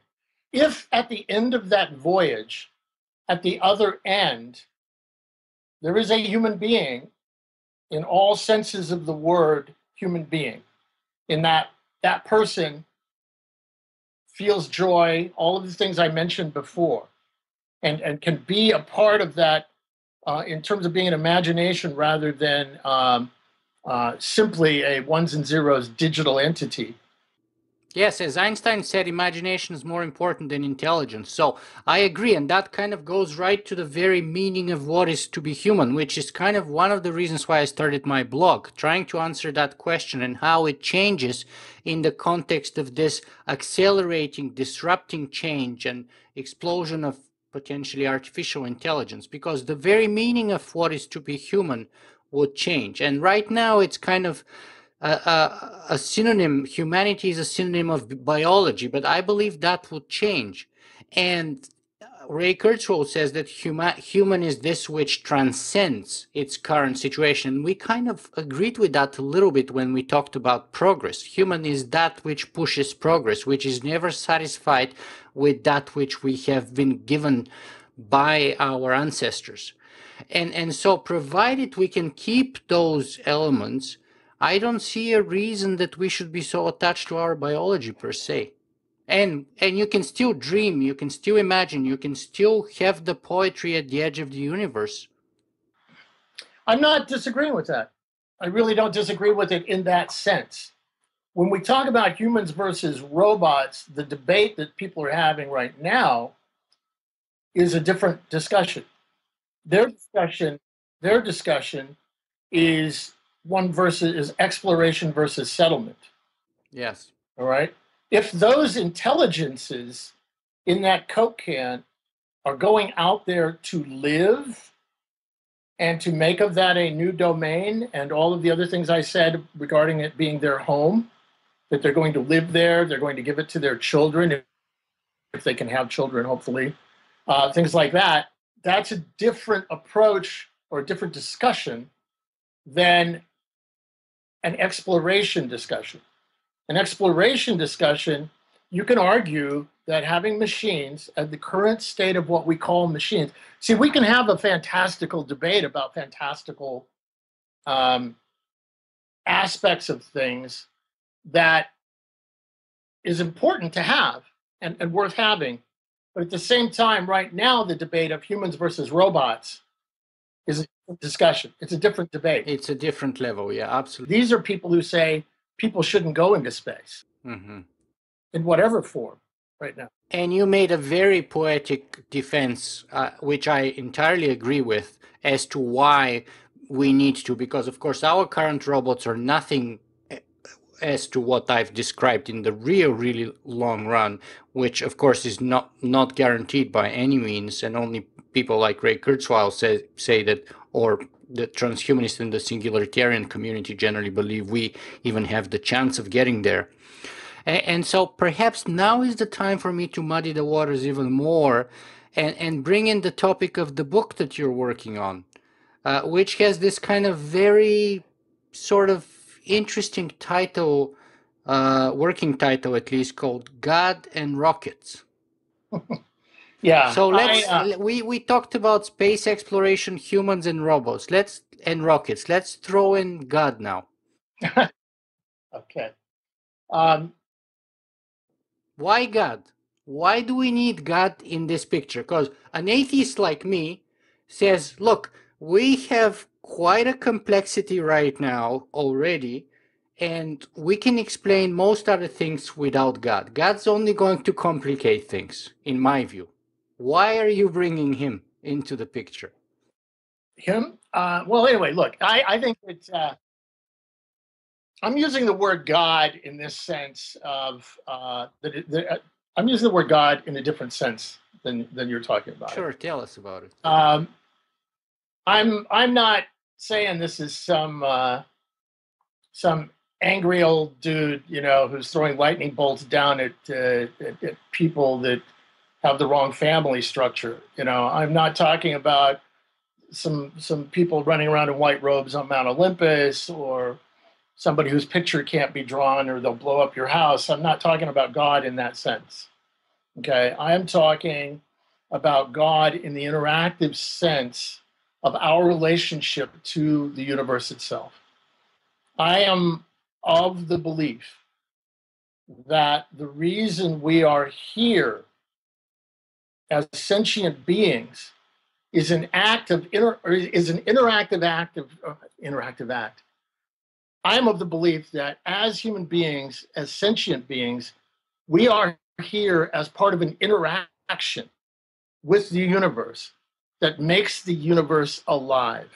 And that without us to see it, touch it, taste it, feel it, interpret it, laugh at it, yell at it, enjoy it, worship it, whatever you want to call it, that we do, that interaction that is unique to a sentient feeling being when it encounters physicality. Without that, the universe, in a sense, doesn't even exist. In other words, It's a very Berkeleyan point of view. a very what? Berkeleyan point of view. The Yes. philosopher Berkeley. Yes. It's a point of view that basically says without the perceiver, in essence, there is nothing to perceive. Se percipi, I think, was the original Yes. thing he said. Yeah. Concept here, though, is very, and there's a real argument for it. If there is nothing, nowhere, anywhere, anybody, anything that can perceive that thing that's being perceived, does it exist? Right? And it gets into all kinds of interesting verbal and intellectual paradoxes to have even the conversation. But then we are that God that you're referring to, aren't we? Because we are the ones who perceive the universe. So without us, it would be dead. Therefore, we bring life to it with our own existence and our emotional and intellectual perception of it. The best kind of interview is when the interviewer actually makes your case for you and you've just done it. Okay? You've just spoken my words. All right? That's exactly my point. All right? Without us, the universe is dead. Now, when I say us, I mean sentient beings. There may be somebody else sitting there talking to their own Nikolai somewhere on the other side of the universe. In another dimension. Yeah, and again, we can push the conversation so far that it's meaningless. I'm all for other dimensions, but right now they don't really have an effect on what I'm doing that I know of. Maybe it's brown matter, who knows, but or brown energy, dark energy. I don't know. But the point is that we have a role. Oh, by the way, I want to be really clear. This is all just because I say so. This is just because I say so. I decided. I make the declaration myself because I have the power to do that, as anybody does who chooses or creates any other belief set ever. I have declared this for me. You can share it with me. You can be a part of it. You can interact on the outcome of it with me, but you don't have to have it. I'm just saying that for me, a universe wherein my job is to protect the incredible life of this planet, to take the civilization of this one sentient being, that the only one that I have proof of anywhere ever, and expand the life of this planet and the domain of this sentient being's culture that I'm in beyond this world so that it can live and grow and explore and expand. That makes sense to me. And I want that to be the cause of my life. And I would love it if it were the cause of other people's lives and they felt the same way, because I think what's out there right now, what we give as the rationale for being, the why am I here answer, is hollow. It doesn't provide the excitement, the passion, the beauty of that feeling that I get when I truly contemplate and engage in and get into the space, all puns intended, of this answer. Why am I here? To protect, cherish, and expand the domain of life to worlds now dead, to carry the light of life to worlds now dark, and the eyes, hands, and imaginations of humanity to places unseen, untouched, and unexplored. That's beauty to me. I was going to say that's beautiful. That's the statement of the EarthLight Foundation and the New Worlds Institute. That's why we exist.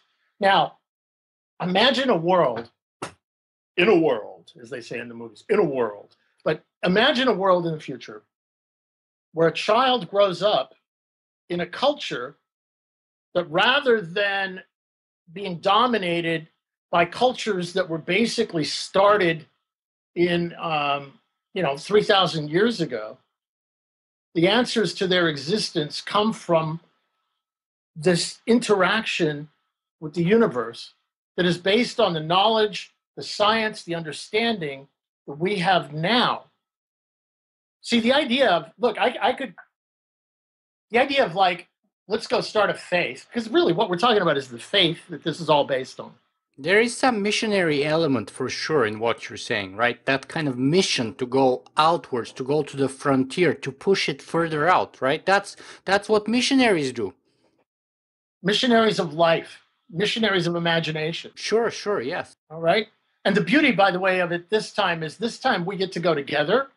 I'm not going to arrive on the new world and discover people, much to the chagrin of those people who didn't know they needed to be discovered and then wiped out. I'm not going to go do that. I'm not going to do it based on an elitist approach where you have to have billions of dollars or be a government employee. I want us all to go together. All right. I want to share this. And when we get out there, I want to share the wealth and the abundance that we create with those people who decide to stay behind. But I want us to go because I believe that that is a great goal. Look at the world we have right now. We're passing off to the next generation this idea that we've screwed the planet. It's over. You get to clean it up. You're going to make less than we did. You're going to have less opportunity than we did. That's the message. That's an awful message. I want to turn that message around. I want to flip it around. Word picture here for a second. The future we offer is one of less and less and less opportunity. When you open the frontier, it goes this way and it becomes more and more and more. That's the future I want to create. That's the future I want to offer my children, my daughter, that you should want to offer your child, your daughter, your kids. That's a different approach to tomorrow than any philosophy that's out there right now. And by the way, it's based on science. It's based on the best possible understanding of where we are and what we are right now. It takes the tools that we would use to destroy ourselves and turns them into tools of creation. It takes the motivations that some people find as destructive, enterprise, things like that, and turns them into the tools that allow for beauty and art and life to expand and grow. It flips everything on its head. It's a Copernican revolution. In fact, it's bigger because it causes actions that change the actual ecosystem and expand it beyond the Earth. It turns the guns not into plows, but into ships. Yes. Yes. It takes the rockets of death and turns them into the ships of life. It gives us a whole new way of looking at the universe. And by the way, if at some point we evolve into new creatures, look, a person on the moon is going to have a different evolutionary path. They're going to get taller. They're going to hate the Earth because there's too much gravity. I call them Homo lunaris. There's going to be people in space, Homo spatialis, that are probably, all of them, by the way, are probably going to have higher radiation tolerances than we do. They're going to want to evolve to a point where they have minimal spacesuits so their genetics repair, their chromosomes repair faster, things like that. Or get rid of the biology altogether. Or, that was where I was going to go. The next step is maybe they load themselves into a toaster and they go. You know? But it's still being human. You know, it's still about being human. It's being able to have that smile you've got on your face right now and appreciate a joke. All right, or an irony, or things like that. It's, you know, it's the thing that you know, the robots on Star Trek are always trying to become human. You know, that kind of thing. I mean, that's fine. I personally like the soft, squishy stuff. You know, I like the soft, touchy-feely thing. But what the hell? If you want to go out there and load yourself into a can and go, fine. It's the going. It's the going. It's the enjoying. It's the let's have a conversation about it. Let's bitch about things or laugh about things together, and we'll be human. Well, that's in the really loading ourselves into toasters or cans. It's in the really far off future. So let's talk a little bit more about your own timeline and benchmarks. Okay. How do you see yourself, let's say, and your work in that whole space in the next, let's say, 5 years and beyond? Let's talk about the first within the 5 years and then beyond. The New Worlds Institute, our goal is to bring together people with different approaches to dealing with those technologies and systems that we will need to live off planet. If you were having a house built, there's a thing called a punch list. All right. And on the punch list, you've got this thing that the people building your house have to get it all right. The light switches, the electrical, the plumbing, the paint, the roof, they have to check it off. We need that for space. Whether we're going to Mars, the moon, or free space, we need a punch list. We don't have it. All right? So that by the time Elon and Bezos and whoever else shows up is ready to take us, you know, whether Mr. Thiel actually, you know, decides to put some money into something valuable and go do it the right way, or somebody else jumps in, or, you know, there's a rumor that there's several billionaires who might want to fund a moon base. When they're ready to go, we've got to learn how to do it. We have to have the technology. And it gets down to some, it's literally, I mean, literally nuts and bolts. What kind of nuts and bolts do you use on Mars or on the moon? We need to know that. Look, my whole thing, and you might be picking this up just a little bit, my whole thing is to dream up here and then to get really pragmatic down here. The reason I got into MirCorp or Lunacorp or Orbital Outfitters, I have a spacesuit company in Midland, Texas right now that's doing spacesuits for X Corp, or Deep Space Industries, where we're going to go mine asteroids. The reason I do that is we have a saying here in Texas: if you're going to talk the talk, you better be able to walk the walk. That's why in my introduction I called you a visionary, an evangelist, and a trench warrior. I appreciate that. The trench is an interesting analogy.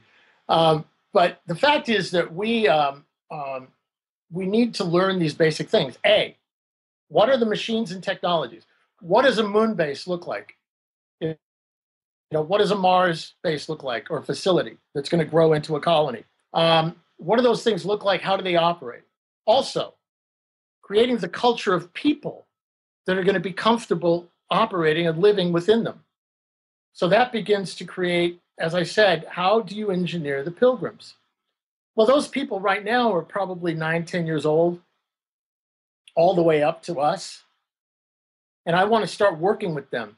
We're going to have an online system called the Space Development Matrix that was actually being worked on years ago by one of Dr. O'Neill's associates. The idea there will be that we could go online and let's say you wanted to work on a drill bit for using on ice on the moon. And you wanted to find out who's working on that, how far along they are, what part of that can you work on. So you go into the matrix and you dig down into it, and we have things called TRL levels in space, technical readiness levels. Mm-hmm. Okay, a TRL 1 through 9 is the scale. Okay, everybody in the space field uses this. TRL 1 through 3 means it's like a theoretical concept. 3 through 6 means it's being tested in the lab. 6 through 9 means it's being applied in space. Mm-hmm. All right, so we would apply red, yellow, and green to that. So you go into the space development matrix, you go into it, you dig around, and you see if anybody is down in there working on lunarized drill bits. If nobody is, you drop in your abstract, you drop in your concept, and you drop in how to contact you. And then people can talk to you and say, hey, and now you've pushed it, and now you actually maybe come to, we're going to hold a conference, by the way. Our first conference is this fall in Austin. Mm-hmm. It's the New Worlds Conference. In the room, I'm basically creating what Dr. O'Neill did. He used to have these conferences. We used to call them not ready for prime time conferences. Because you could walk into these conferences in the early 80s, in the late 70s, and you could say, maybe someday somebody will buy a ticket to go into space. Nobody would laugh at you. They would laugh at you. Oh, you know what? Maybe there's ice on the moon. And people would go, oh, really? Well, that was where a lot of us got started. Because Dr. O'Neill created a community for us to be able to have these dreams with him. And that's where Diamandis and I met each other, or Pete Warden, the guys who work in Washington, Muncie, all these other people, we all met each other in this orbit around Dr. O'Neill, who created what I call permission to dream. Mm-hmm. All right? And through us, it started going out there. There was a guy named Jeff Bezos who had a little book club, and one of his books was called The High Frontier. And then he went and did this thing called Amazon. Elon Musk showed up at a Space Frontier Foundation conference right after he had founded PayPal, or right after he got out of PayPal. And he's poking around going, yeah, I want to go do something with Mars. All of these kind of go back to this thing. And he created that community. Well, in our ecosystem in the space world right now, we don't have that community. And I want to create it again for the next generation. So we will have an internet presence that's interactive. People will be able to vote like they do on Reddit at the level of, okay, this technology you're working on, is this something we need in the first 10 years of going to the moon or Mars? Or is this something that'll wait? Like a space elevator isn't something you're going to do early. You'll do that later, those kinds of things. So that conference is going to have a very serious core where we're going to have people present their ideas. Now, the first one this year will probably be sort of a showcase. But starting next year, we will invite papers. I want that kid from New Delhi to walk in and go, I think I will call it the wheel. And all of our heads explode. It's like, holy crap, it's the wheel. That's what we've been waiting for. There was a kid in Egypt that came up with some engine concept that blew people's minds a year ago or so, I read, and they even had some very early signs that it may even work, but it was like totally incredible. Right. And we need to create a place where these ideas come together and where they exist on the internet in between, and people can collaborate. Maybe there's somebody working on it using my drill bit thing. Maybe there's somebody working on a drill bit for Mars. And theirs is a little different, but you guys can get together. So then we'll have the conference. Now we want to build outside of the conference with a festival. One of my friends said we should probably call it the New World's Fair. And the idea is to grow something where we have art, science, engineering, and people start celebrating and working together and building that culture. Now, that's 5 years from now, this will start generating. Moving into 10 years, what I would like to see is the same culture now starting to come together as an identifiable community. All right? Of people who have a shared faith. The pioneers. Yeah, pilgrims, pioneers. People who believe it and live it. The settlers. It happen. Pardon? The settlers. Yeah, or what I might call an earthlighter. A person who believes that we shine the light of earth and living on other worlds now dead. Those people start coming together and working together to create different activities. Now, this gets a little out on the edge here, but why not have these people start developing habitations here on Earth? Like there was a thing many years ago called biosphere. Yep. Right? They screwed it up. They didn't do it right. They lied. They did some things that were incorrect. I kind of knew there was a problem when they put a desert in it. It's like, what? You know, you don't put a desert in a biosphere that is supposed to be generating life, et cetera, et cetera, et cetera. A desert is basically an ecosystem that's collapsing, you know, and you want one that's rich and all of that. That's just my opinion. But what about if you had people who were starting to put these pieces together and that they have set a goal within their community of closing their system more and more and more? All right? So now they're taking the technologies that they're developing and they're selling them, and they're creating, like if we're going to be extracting water from the sands of Mars, why can't we apply that technology to the deserts of the Sahara? Okay, why can't we do these kinds of things and then take that funding and put it back into creating this community that it can afford now to buy the Mayflowers to go to Mars and the moon, right? So we start creating an economic and philosophical community that's closing more and more and more, to the point where, see, here's the point. If you're going to go put people on Mars and they've got to live, wouldn't it be better if they've been practicing for 10 years on the Earth? Yep. All right? It's little things, like I was talking about the punch list where you're doing your house. You know, the idea of paint. You know, if I paint my house and it starts to outgas and vapors come out of it, what do? I open the door. I can't do that on Mars, right? You're dead. Okay, we need cultures where people are comfortable with that. We need cultures where kids are growing up here on Earth before they go into space. When something breaks, they pull out their duct tape and their little Arduino and their Raspberry Pi, and they whip it together and they program it and they put in something new, stick that sucker together, and boom, they've just saved the day. And it comes as easy to them as changing a tire on a car comes to us. That culture has to be created before you get out there. See, that the technological difference in culture that we have with a space culture or a survival culture is very different from that the pilgrims had when they went to the New World. In other words, they already knew how to plant crops and to take care of chickens and to make butter or to build or repair a roof. We've moved away from that. We need to get to the technological equivalent of being able to fix the roof on our space colony and have it become as natural as jumping out of the car and grabbing the wrench and starting to change the tire. Okay, that culture has to grow now while Elon and these other people are building the rockets so that we intersect when the time is right. And along with that comes the government systems, the legal systems, the culture itself, maybe some art and music moves in there, and we got people ready to go. But they're starting on the Earth, preparing to go out there. That's absolutely fascinating. Rick, let me ask you this. Are there any fundamental misperceptions or some kind of general confusion that you encounter about space exploration very often that really bugs you and that you want to clear out?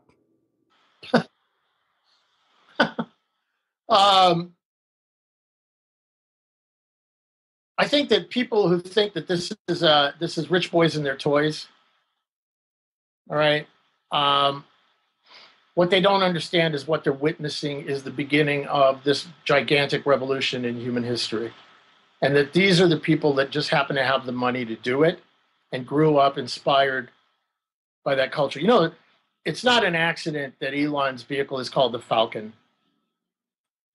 All right. He grew up watching astronauts and Star Wars, you know, and he was inspired. He made his money. He's come back and he's doing this. He could have put his money into basketball teams. He could have, but he's doing this. Um, that's important. That people understand what they're seeing here is not that movie Elysium. That the rich are going to go up there and the poor are going to stay down here.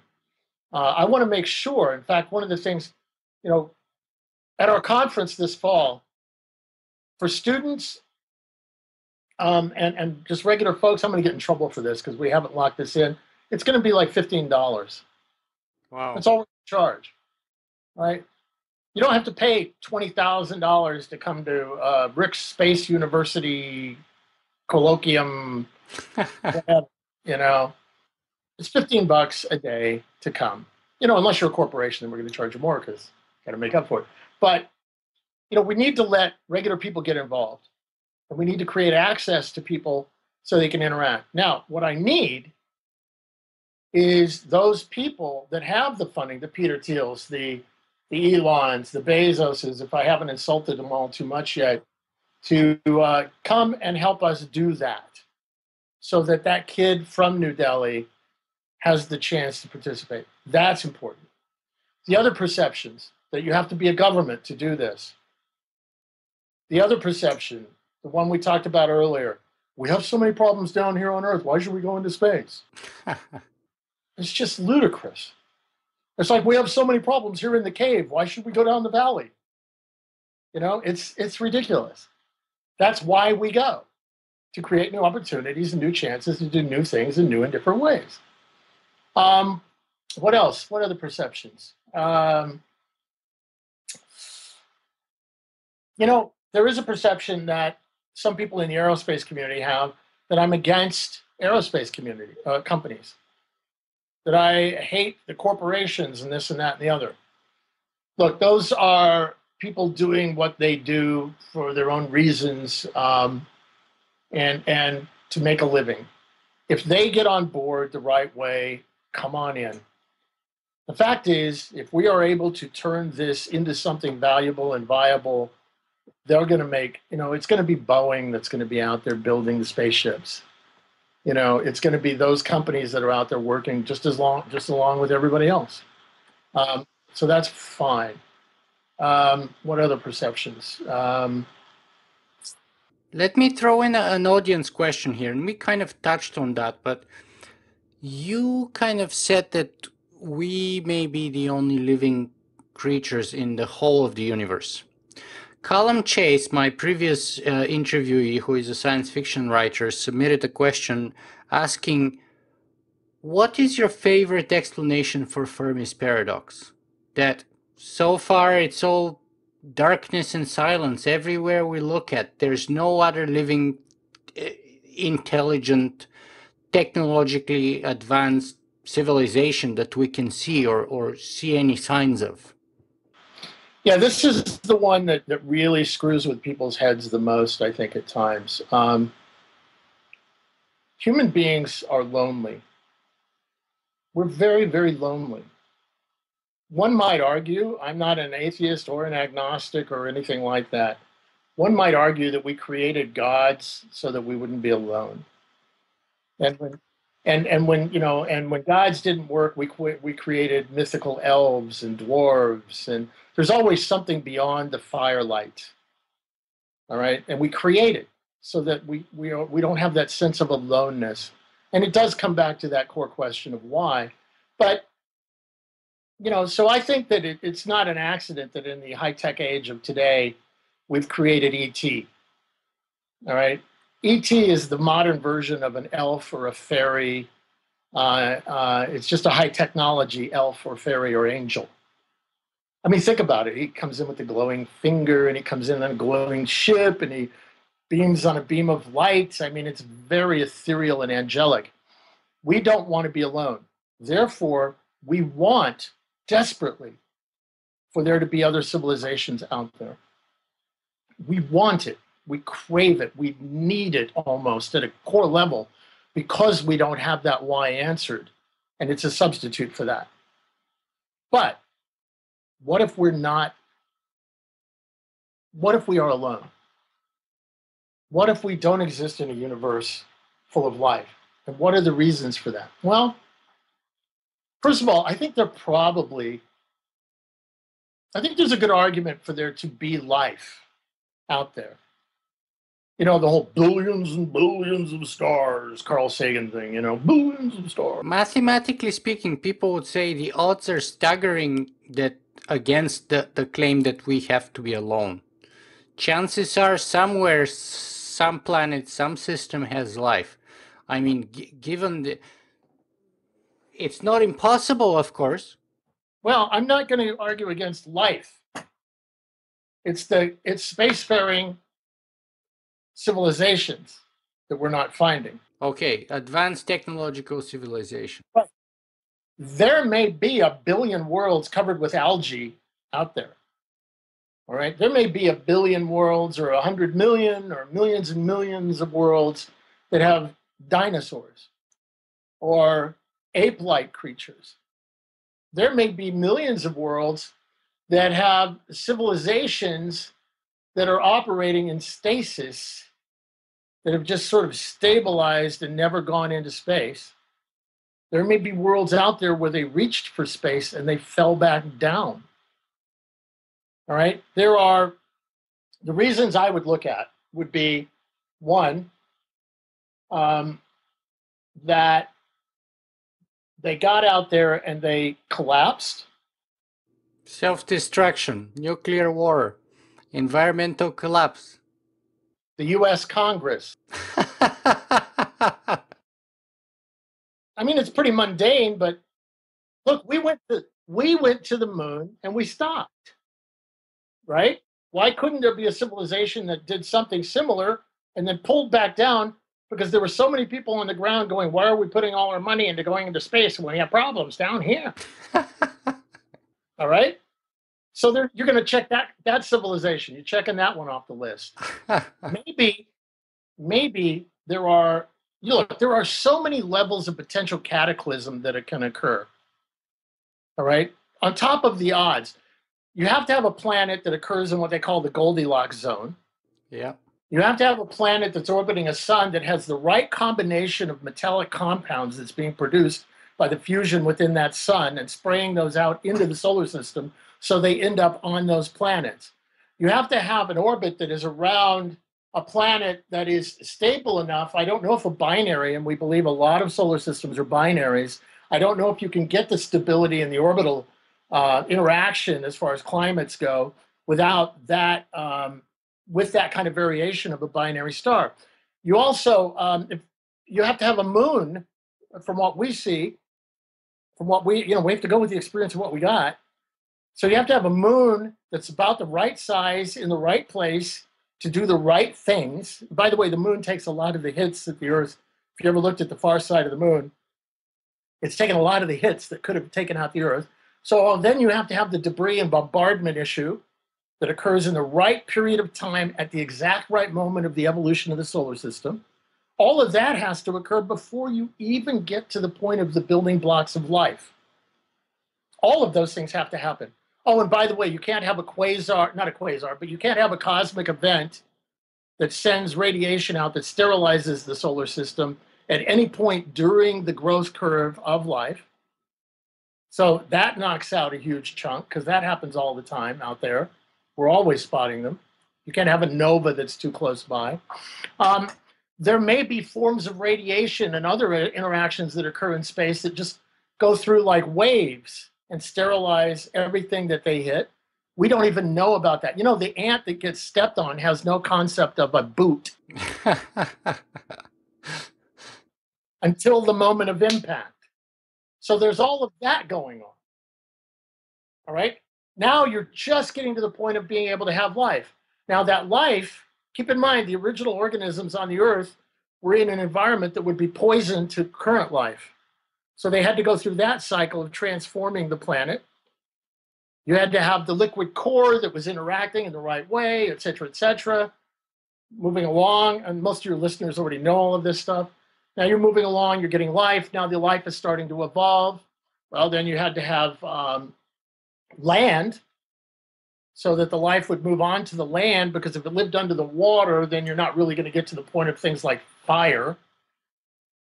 All right. And then you've got a whole different approach. And then the sky becomes the top of the surface tension of the water that you're living under. All right. Now those people probably, or those creatures, whatever they were, maybe don't make the jump. All right. So in a completely water world. So now you've got creatures moving onto the land that evolve into creatures that make it through another set of, they have to have a certain cataclysm occur that causes new species to rise up, like the dinosaurs. But it has to be enough to knock out certain things and to allow other paths of evolution. So are all those things kind of very lucky coincidences, or is there something more That's going my on? point. I don't know, but let's come back to that in a second. Sure. So that's my point. You're getting all of these things. So all the runners in the race to being the planet that has sentient life that can fly into space and create civilization, they're all getting knocked out one by one by one by one. It's interesting how few people, everybody runs around going billions and billions of stars, life must be everywhere. There are very, very few studies that have looked at all the possible things that could knock life out. There are very few that I know of. I can't even think of one off the top of my head. There are very few out there that say why things might get knocked out. Why? Because we don't want that to be true. All right? And so you get all the way through this. Now you get finally to the point of civilization starting to rise. Now, what does civilization do? Civilization can go in different directions, as we've seen with it. By the way, the civilization has to all, what if it's all on one continent? What if you have a world with just one continent? Now what kind of civilizations do you end up with? All right? What if it's all like one place? Or what if they're so separated that they don't encounter each other for a certain period of time? They rise and fall without ever even knowing the others are there. There's all kinds of interactions. Now you've got civilizations. They get to the weapons, germs, and steel level, and now they're starting to grow and take off. Now, what if the religious control gets so strong that all forms of thinking, let's say they never come out of the Dark Ages, right? Now they never come out of it. They just stay there because there's no interaction, because all civilization is on one place. So now those people, they're out of the race. And it goes on and on and on. Now you get to the point of they're developing the technologies because they're at war. All right. Now they go to war and they wipe each other out. Okay, those guys are out of the race. Now these guys come through the war and they've got some technologies that they could use to wipe each other out. But along the way, some of them have caught on to the science bug and they want to go look out into the universe and see what's happening. All right. Now those people are starting to make the leap out there. But along the way, like I said, somebody says, well, we shouldn't spend our money on that. Let's go the other way. Let's stay on the Earth until on planet Zugli until it's perfect. Okay, so the planet Zugli people, they're out of the race. All of that occurs. Now, all of this occurs, by the way, within the framework of the current concept of the origin of the universe as being the Big Bang. The Big Bang postulates that the universe was all created at the same time. Therefore, the evolutionary path of everything in the universe, the galaxies, the solar systems, the planets within those solar systems have all occurred within the same time frame to reach the same point at the same point in time from the origin. So 4 billion years, the Earth, and now you're getting into so that somewhere within a billion or 100 million or whatever has to have occurred throughout the universe. So now you've narrowed that window. The number of runners is smaller now as far as technological civilization. So that window causes. So now you get down to, we've made it into space. But by the way, the same technological civilization that's allowing us to do that has at least a half dozen ways or more that it can kill itself. All right? Because we've developed the ability to put germs into the atmosphere that could wipe everybody out. We've developed the ability to press a button and send nuclear weapons and wipe each other out. Now, we may not be gone, but we've knocked ourselves back down from the climb. On and on. All these different things we could do to wipe each other out and come and fall off of the race. So now you're getting down, I believe, to relatively few. You may still have a few thousand out there, or whatever number. I'm not a mathematician, but it gets narrower and narrower. We're talking about a very much narrower racing field. Okay, now, maybe they've got and I made a joke about it, maybe they've got the same Congress we have, all right, here in the United States, the same world governments. Oh, because while they're developing the ability to go in space, they've started to cause a climate change.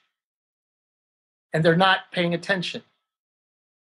It's like Game of Thrones, they're all fighting with each other and winter is coming. Except in this case, we're all fighting with each other and summer is coming and it's not going to be good.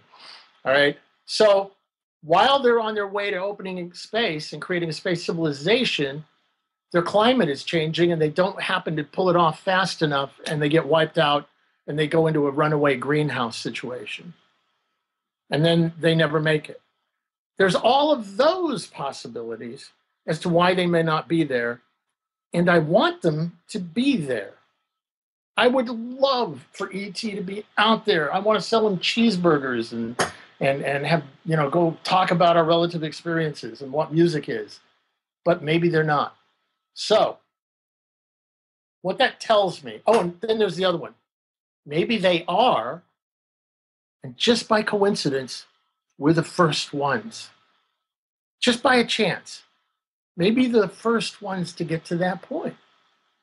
Or they got there and they moved on and transcended, loaded themselves into the Coke cans as intelligences and shot themselves out somewhere and don't care anymore.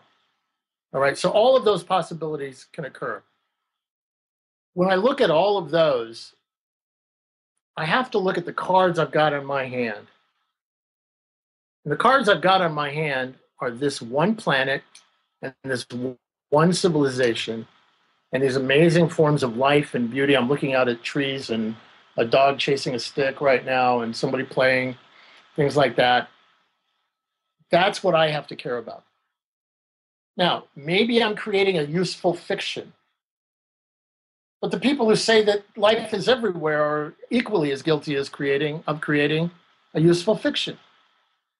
I have no evidence, no proof of anything except this planet, this civilization, my will to live, and my desire to move us off of it and expand life. So, are they out there? I want them to be. I pray for them to be. But I have to bet on the fact that they're not. In which case, this place is pretty freaking precious. We better take care of it. And I think it would be cool to expand it out there. Fantastic. Rick, we've been talking for over 2 hours now, so unfortunately I have to bring our conversation to an end. But for those of our viewers who would like to follow on your work and start following you in general, what's the best place or way to do that? By the way, we didn't talk about Deep Space Industries, but we could do that another day. But the best way to do that is right now, I'm at Rocket Rick on Twitter. My personal website is offline, but it's getting ready to come back up in the next few weeks. So it'd be ricktumlinson.com. And then the New Worlds Institute, and it's newworldsinstitute.org. We will put up the conference information probably in the next 3 weeks or so. We'd love people to come down to Austin. Oh, and also, if you're in Europe, look up #Mars on Facebook.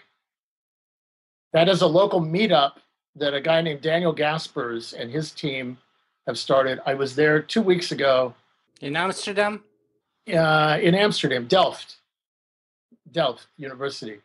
They're getting rolling. And lastly, there's a thing called Crossing Borders in The Hague. This fall, I'll be, the New Worlds Institute is going to do a session there. I think we're calling it open source or crowdsourcing the frontier. Mm-hmm. Because we want to start having people interact with each other and actually building things using open source. I am always looking for volunteers and experts in those areas to help us, and we would be glad to hear from you.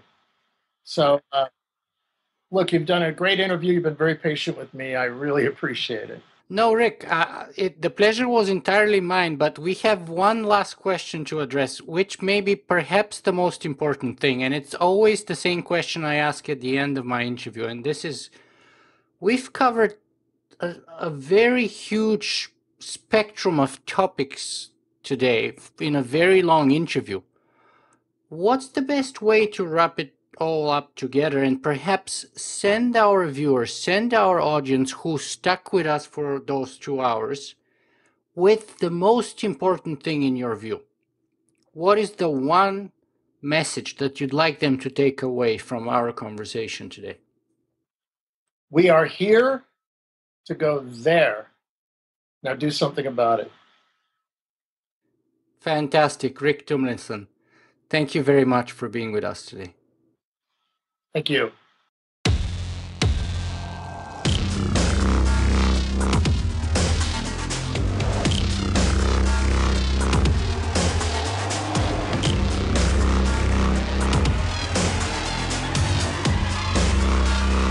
Singularity.